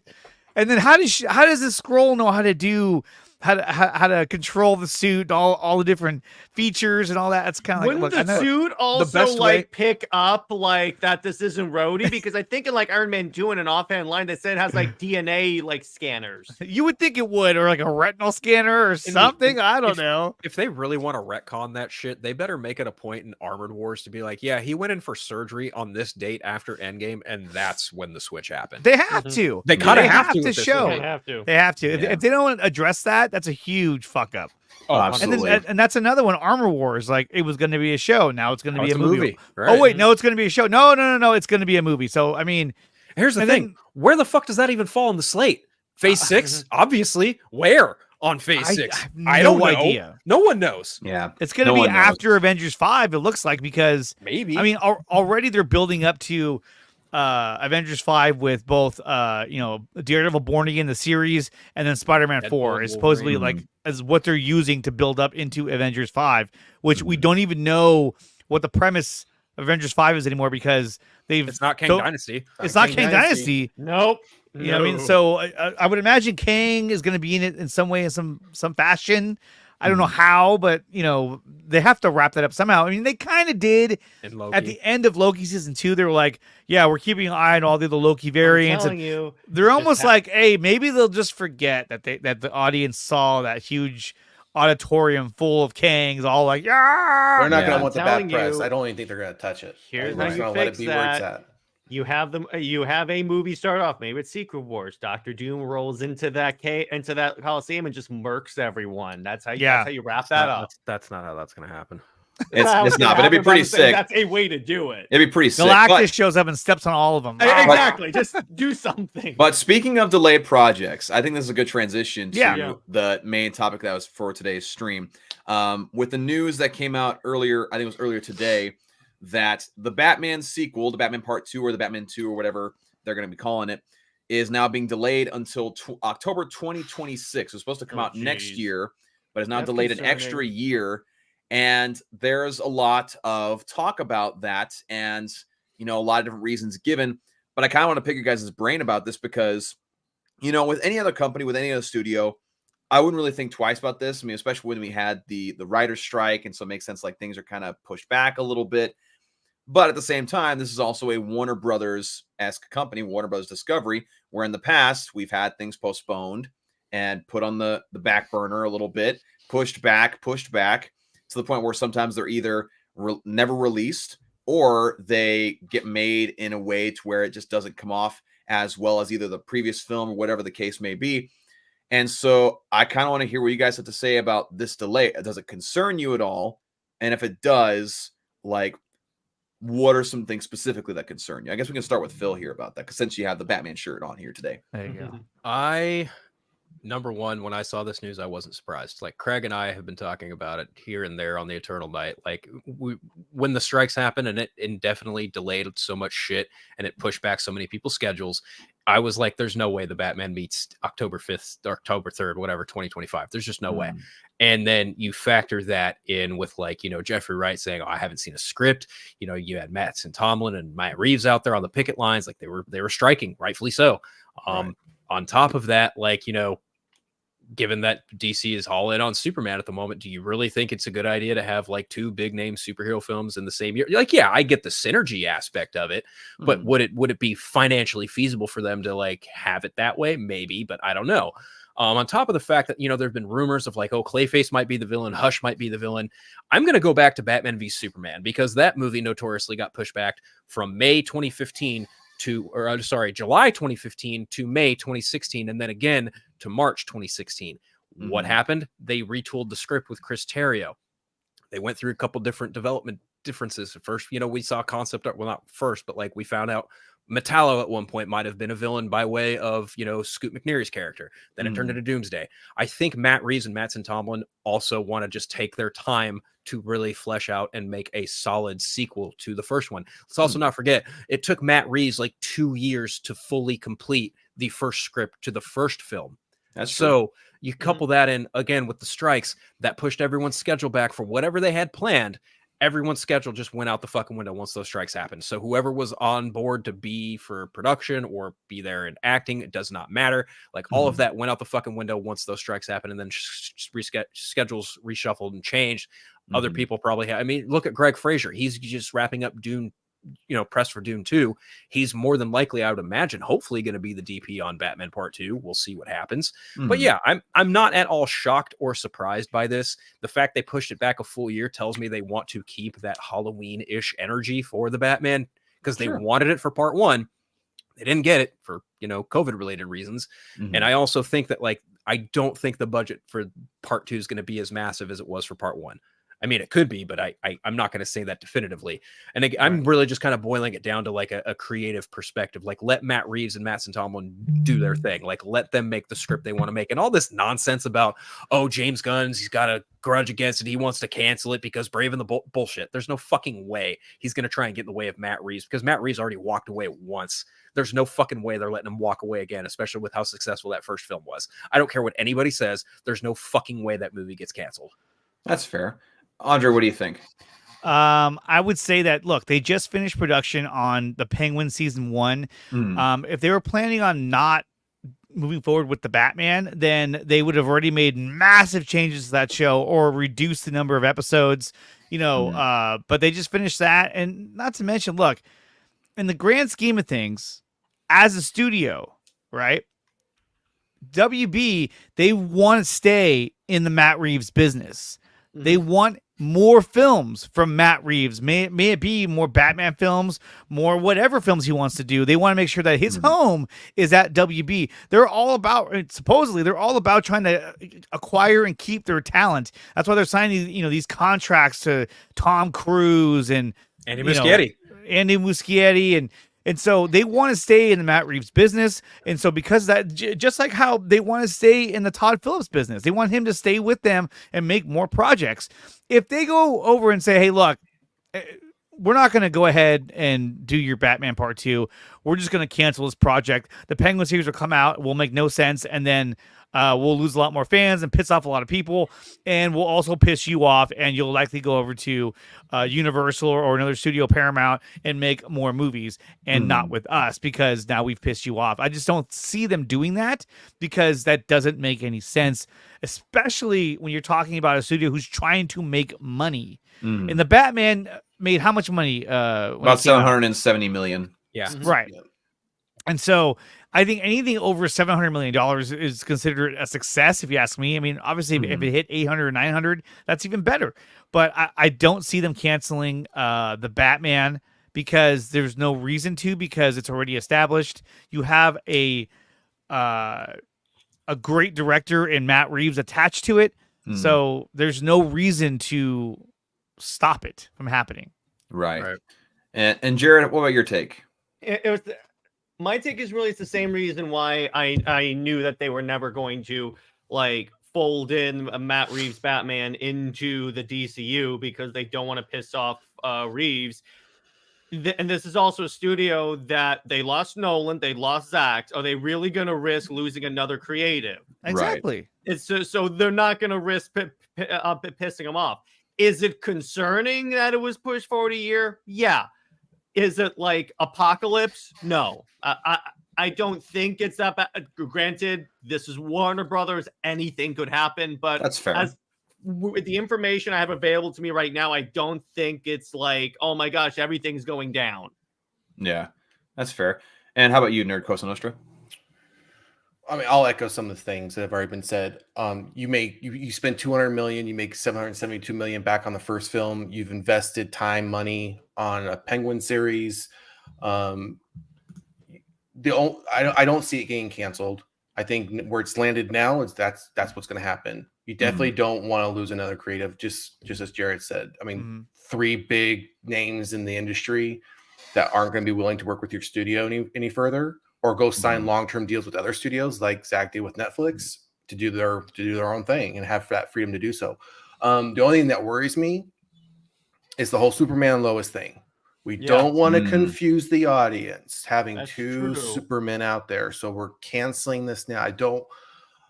Part of me doesn't want to hear that excuse come up when Superman Legacy is done. And let's say, his Batman is the next one to kick off. And then we haven't seen Batman 2 yet. And then that same excuse will come up and it'll be like, oh, well, we told Andy to go spend more time with his family. We don't need his services anymore. Or Matt or whoever that might get impacted by that decision. I like to see both Batman.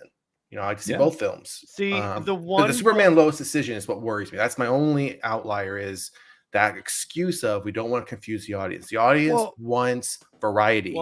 We want to see but it's on CW. I think that's one thing they were like, hey, why do we still have a show on network television? Fucking pull that shit out of here and let's just end that shit. You could have they could have been wrapped up much cleaner than it was, it was absolutely more. But for me, it was the excuse of we don't want to confuse the audience. The audience wasn't confused for the last 3 years that show has been going. Everyone, you had an audience who loved that show, just like you had an audience who loved Smallville or who loved all these other iterations of TV Superman, and there were still live action films happening or animated. Everyone had their own thing that they like, but once you start taking away and saying you're not smart enough to tell the difference between my Superman 2025 and this show that might still be out, so I'm going to take this away and this is all you're going to get, and you'll get it when I'm ready to give it to you. Yeah. That's the only thing that worries me about his rationale. Otherwise, I think the Batman Part 2 will happen, but I do think it'll probably be the last one. I don't see a third one happening. No, look, so, and I think that's why, real quick, I think that's why James Gunn went out of his way to designate, okay, then we're going to have our DC Elseworlds, which is the Joker and Batman, because again, I think when it comes down to it, the studio doesn't want to lose the business of Todd Phillips and Matt Reeves. Absolutely. Right. So I think it's like, hey, you have to make the exceptions for these guys. We don't want to lose these filmmakers. When it comes to DCEU, I mean, you're losing the actors? I mean, he probably already put Jason Momoa like, hey, I'm going to cast you as Lobo. He's like, yeah, and so it's kind of like, there wasn't like a filmmaker or a producer or some kind of figurehead that he was, chopping the head off and saying, okay, now we're going to do DCU. That was just a big fucking mess of a universe that it ended up being once they basically took it away from Zach. It turned into a huge mess. Yeah. So my thing with this, you're going, my bad. But with this is that as far as the news coming out, I can absolutely understand the immediate knee-jerk reaction of some fans being like, oh, this seems very familiar, because again, we look back on like 2007, 2018. Yeah, exactly. The Affleck movie. People said, oh, we were guaranteed a Affleck movie a while back. They made announcements of postponing it. Then they made announcements of Ben Affleck's now going to star in it, but he's not directing it. They bring Matt Reeves in. So like fans have kind of done a dance that resembles this early announcement before. And so I can understand immediately people being like, oh, whoa, what the heck? Like they better not get rid of it. But like you guys said, these logistical reasons, they're not going to get rid of it. But I do agree with Sean a little bit here that if they do make the second one, even though Matt Reeves did sign on for 3 films, and I think Pattinson did too. Yep. I could definitely see a situation where they allow them to make the sequel, and that's what a lot of conversations are happening right now.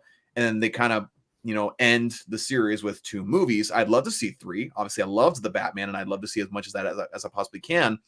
But I could see a situation like that because at the end of the day, although the studio says like, oh, we want like all this stuff, studios don't like competition. They don't like competition. They don't want anything in the way of their financial return at the box office, especially right now when getting that financial return is harder than it has been in recent years when it comes to superhero projects. And so I can definitely see the argument of them being like, okay, we'll cut this series short. We'll let you make the second one. We'll cut it short.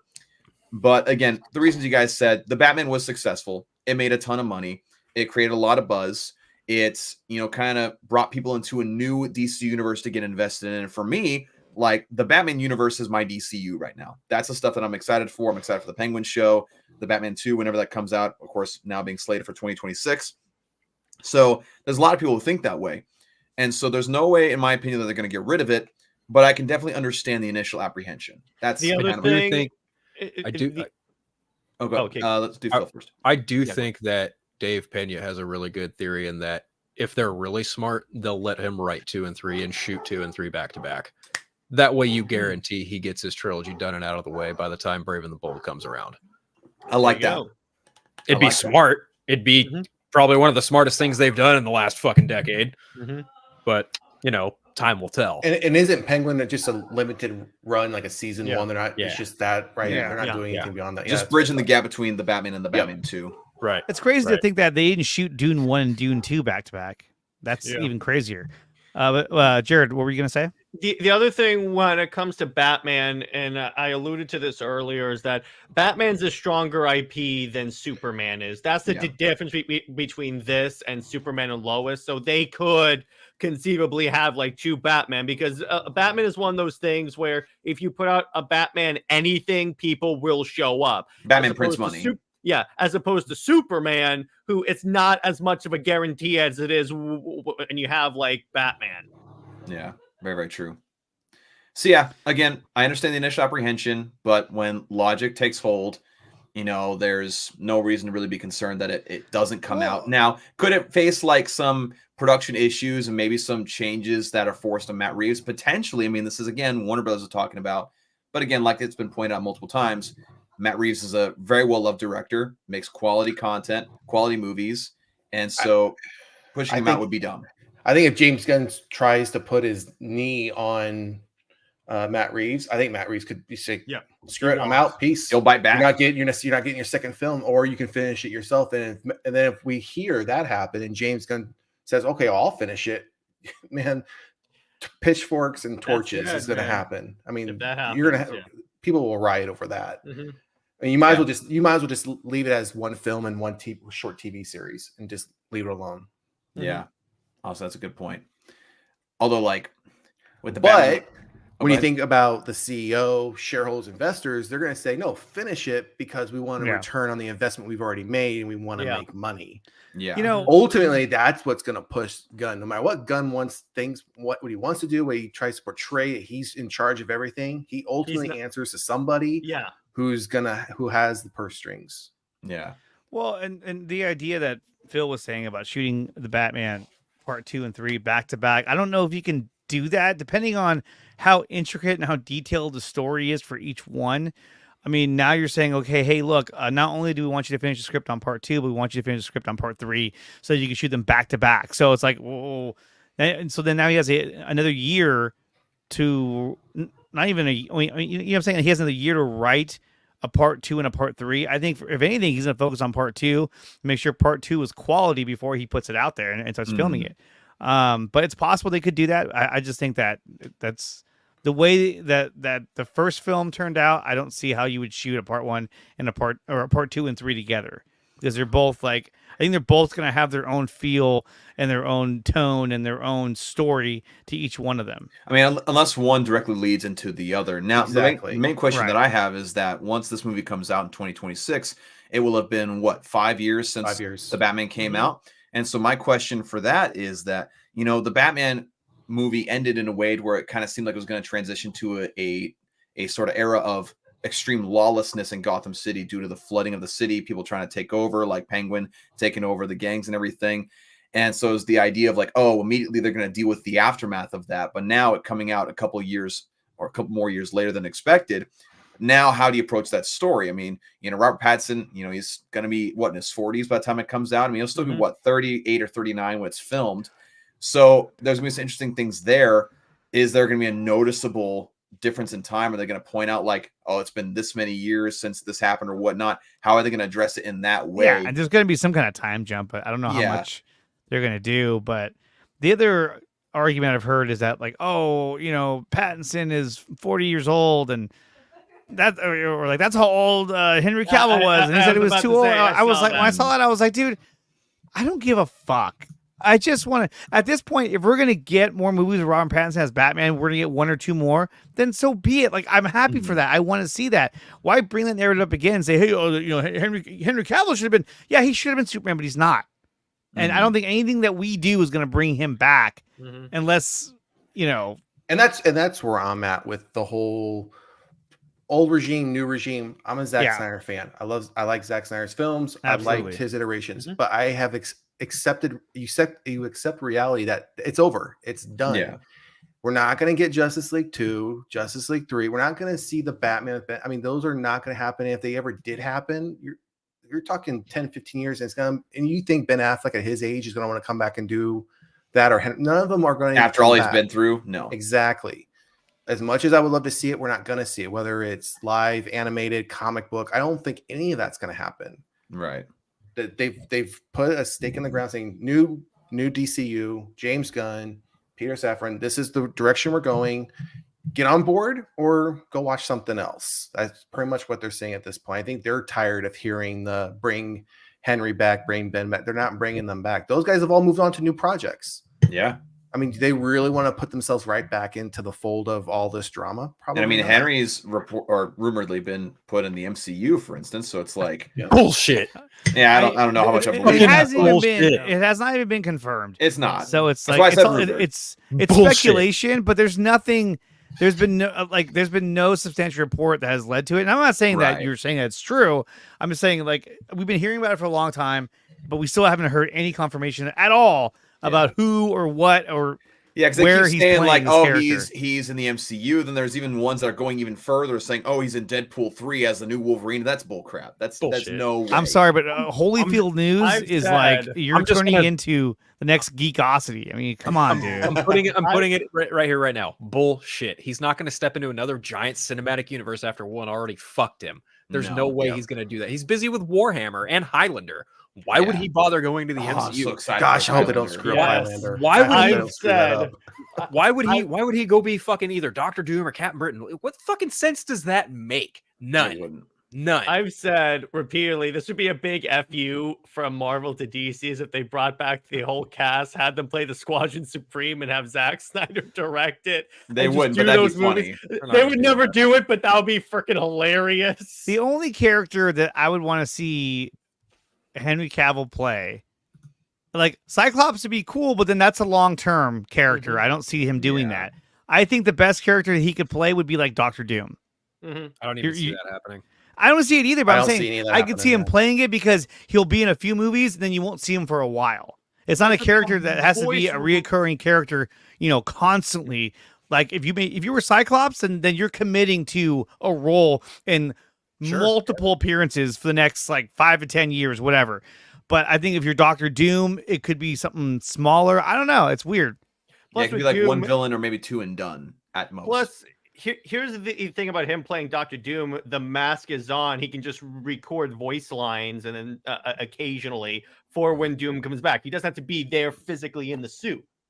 Yeah, I could pull a Pedro Pascal when it comes to the Mandalorian and just How many other people have we seen fan casted as Doctor Doom? I mean, Cillian Murphy, Henry Cavill, Mads Mikkelsen. It's like the list is never ending, and it's like whoever they cast. What was that one? Nickatina. Yeah. I had to turn that down though. I saw some breaking news on that. I had to turn it down. The list is never ending. Whoever they cast is whoever they decide to cast, and I doubt it's going to be one of those people. No. Oh yeah, that's another one too. Cillian Murphy. They're like, he could be Doctor Doom. I'm like, dude. Okay, cool. I mean, let's Henry's wait got and see. the Warhammer movies, the TV show, Highlander, which we will more than likely probably see a Highlander sequel. Yeah. Especially with Chad Stileski. Like, yeah, that's his thing. So, I mean, and most of those aren't even in pre-production, scripts written. I mean, nothing's done for those. I mean, we're not going to see him in the MCU or DC ever again. It's done. That's what I'm saying. Like, if you were to be any kind of character, it'd be like a villain that doesn't have to be reoccurring as much as, you know, like the regular characters. You know, you only see him in team up movies. I don't know. Or he just does a voiceover. Henry Cavill it's just his voice. Galactus. That'd be hilarious. But speaking of like fan castings for like villains and such, kind of turning back to the Batman for a second. In the sequel, there's been a lot of rumors of who the villain's going to be, you know, what type of story it's going to be. But if it were up to you, if you were in the director's chair in the writer's room with Matt Reeves, who would you have as the villain of the Batman? And if you could think of it on the spot, what direction would you take it with that villain? Oh, I know mine off the top of my head. Yeah, go ahead. Court of Owls and Mr. Freeze. Ooh. Without a doubt. Court of Owls and Mr. Freeze. Like, how else do you justify having those talons on ice with Mr. Freeze? Oh, there you go. That's actually a good idea. Yeah.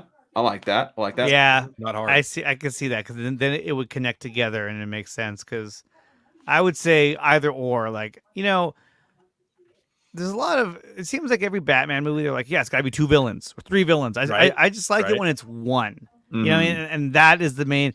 I mean, like the Dark Knight kind of was like that, but then they kind of shoehorned Two-Face into it at the end. It was like, oh, we're gonna get Two-Face now. Oh, now he's dead. Well, you like, know, look. And by the way, Batman killed him in that movie. He killed him. There you go.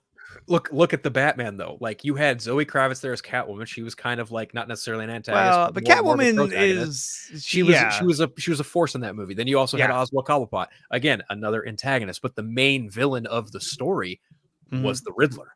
Yep. You know, it's not how many characters you have; it's how you utilize them. Exactly. But they see with Matt Reeves, the Batman, they utilize those characters as a part of the universe that he's in, as opposed to like, you know, you look at Batman and Robin, whatever. They were like, 2 villains, go. You know, it's like, oh my god, Bane. And I was like, oh man. But you know, I think that you could easily do Mr. Freeze, and then that would lead to the Court of Owls for the third one. Like they're using his technology. You find out they're using his technology. Yeah, like Jack is saying here, Mr. Freeze works for the court, and they promised him a cure for his wife. That's why he works for them. Let's kick some ice. But yeah, I mean, I could see this working. Absolutely, I'd be more than down for that. Yeah. For me though, I think because they hinted it so blatantly in the Batman movie.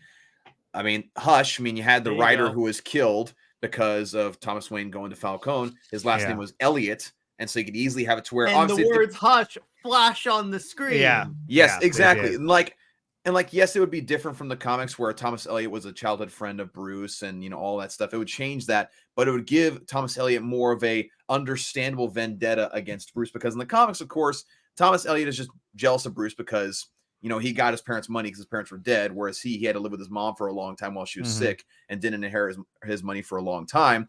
And so there's that weird jealousy there. But in this, it would make a lot more sense to where your dad was the reason my dad was killed. Like that kind of is like a Uno reverse card there in a sort of way. And so it puts him on a personal vendetta. But I'd also love to see Clayface. There was a rumor showing that they would do Clayface more of like he wears his victims' faces to commit crimes. And like that'd be kind of cool, like almost kind of making it sort of Leatherface-ish, which like with the grounded universe the Batman is, I could see that working pretty well. Matt Reeves being able to pull that off. But I would love to see them use another villain that forces Batman to utilize his detective skills, because they lean into that so heavily in the first one. Continuing that would only just make sense. Whoa. But sorry about that. It's Netflix. Yeah. But Jared and Nerd, what do you guys think?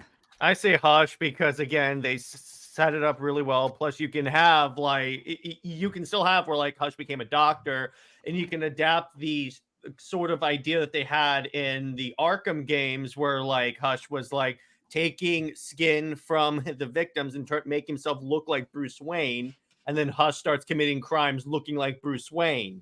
Yeah. I think the whole Hush character could be portrayed really, really cool by Matt Reeves in the Batman's universe. But again, you're talking about at one point, right? Like as potential I feature think villain. He mentioned Hush at one point, I think, but along with I Mr. feel Freeze. like if you did Hush again, you're looking at like a serial killer type feel, and I think we've kind of done that with the Riddler. Okay. I think I like the idea of Mr. Freeze, and then that leading to the Court of Owls. Hold on one second. Axel, you're wrong. By the way, you're just dead wrong. No, he's just trolling. Right, continue. He's just trolling. And then, real quick, I just want to show you this picture. I thought it was fun. I thought it looked cool. It's not real, but it's not, I don't believe in it. But I think it looked cool the way someone made it. That's the marketing poster for Brave and the Bold, right there. Where's that model of the Batman from? That's a good model. I know. That's why I was like, why? I want seen that before. Someone puts the time in, but I want that to be the marketing. Somebody put the time into that one. But anyway. I thought that was cool. But I like. I mean, to me, when they said the Batman was getting delayed, I was actually like, cool. Like, I'd rather him have more time to work on the script. And what really annoys me is you have people out there putting out the narrative that like, oh, they're delaying the Batman. Yeah, that's kind of like how Ben Affleck couldn't crack the script, and that's kind of trying to put the narrative out there that like, oh, this is an indication that things are going badly for Matt Reeves, the Batman, and that his project might be coming to an end. It's kind of like, come on, man, get the fuck out of here. Mm-hmm. It's like if things start to snowball, then talking about though. It is, but I mean, like they went out of their way to designate this as an Elseworld story, and yet, and they finished the Penguin series or season 1, whatever the fuck you want to call it. And now they're going to be like, all right, let's just scrap the whole project. It's kind of like, what? They can't. No way. One of the other things I've seen is like there's nothing in the Batgirl movie. I mean, you had Michael Keaton. Despite the fact that they've made it abundantly clear that like they're not folding this shit into the DCU, there are still some fans out there who are like, "Oh yeah, they should totally fold the Batman into the DCU." I'm just like, "Oh, I know." What the fuck are you talking about? In a universe with superhumans. I'm sorry, this Batman won't work. No, I don't care how badly you want to see David Cornsweet stand next to Robert Pattinson. It's not going to look good. Yeah, no, it's goofy. It doesn't make any fucking sense. It's a lack of media literacy that leads to demands for something like that, in my 100%. Own personal opinion. Mm-hmm. But Sean, what was your idea of like a villain for the next one? I mean, I know everyone wants to see Court of Owls, Hush, all that.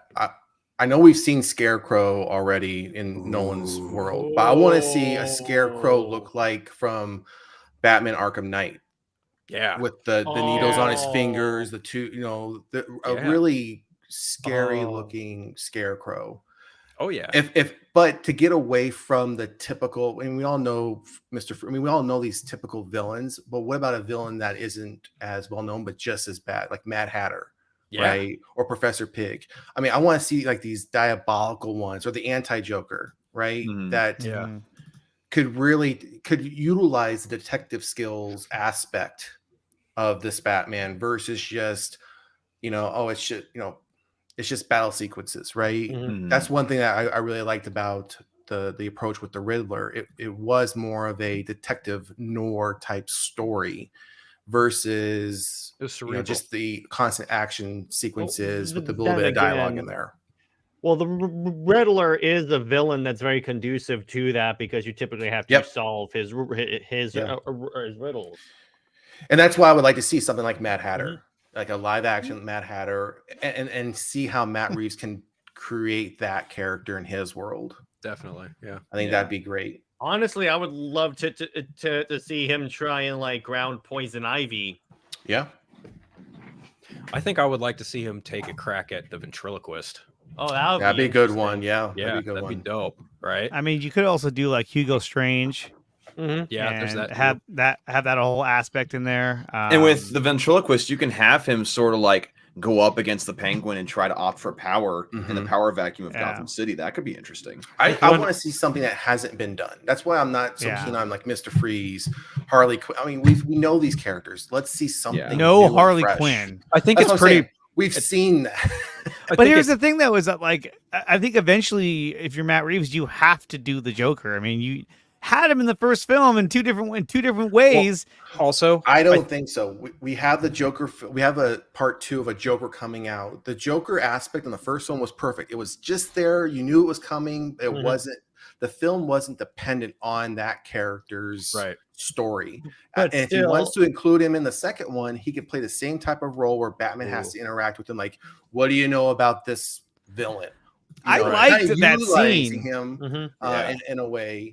Like Hannibal Lecter, kind of utilizing him in a way, but not really making him a pivotal part of the story. Yeah, 100%. I also think like there's absolutely a setup there for Harvey Dent. I'm pretty sure Harvey Dent's going to make an appearance at some point down the line too, because obviously they killed the district attorney in part 1. Yep. Rumors are that Two-Face Harvey Dent himself might show up in the Penguin show. Wouldn't shock me at all. Yeah. So I feel like Harvey Dent's like getting primed to be introduced in this universe at some point too. Billy D. Williams making his return. As the Lego Two-Face. The Lego Two-Face. Just have the Lego minifigure. Oh my gosh, man! Speaking of Lego minifigures, I'm sorry, this is a random tangent. Star Wars doing a bunch of like anniversary stuff with new sets. Like, dude, there's a whole Batman the Animated Series Lego set coming out. Yeah. Oh, true. So $300. Yeah, that's a bit pricey. I agree. And like, you guys want to chip in and like go with like thirds on it? You guys get one set, get one part. Well, it's like I'm about to move, so I can't be to each other. Like, yeah, you are about to move, huh? Yeah, I'm about to move to good old Kansas.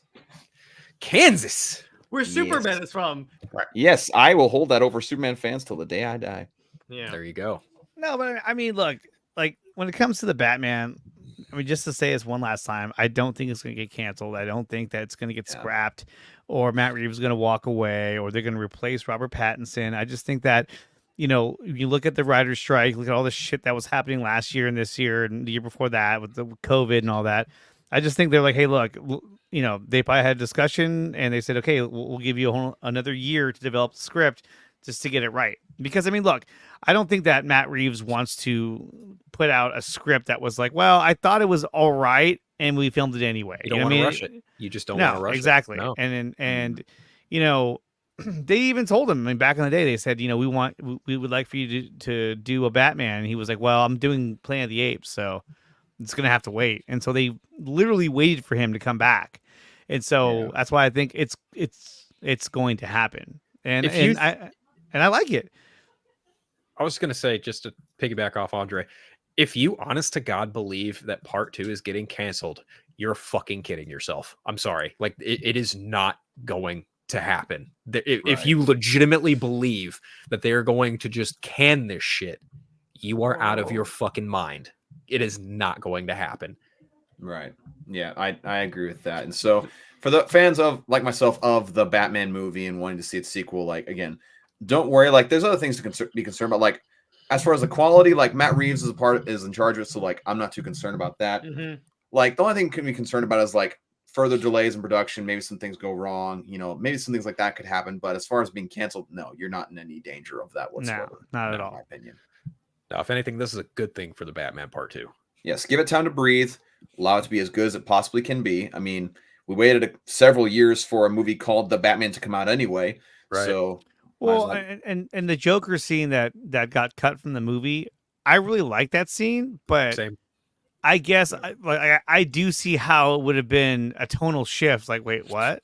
You know, it was just kind of like its own thing within the movie. Like, oh. I think for Batman fans, it would have been a fun surprise, but I think that Reeves even said, like, we tested it with both the scene in the movie and without the movie, and it allegedly tested better. I'm like, well, if you go by those numbers, that's your business, right? Do you use the same actor or do you just recast him? I think Barry Keoghan has even said, like, I can't speak to anything about the Batman part 2. So clearly there's something maybe happening with the Joker in part 2.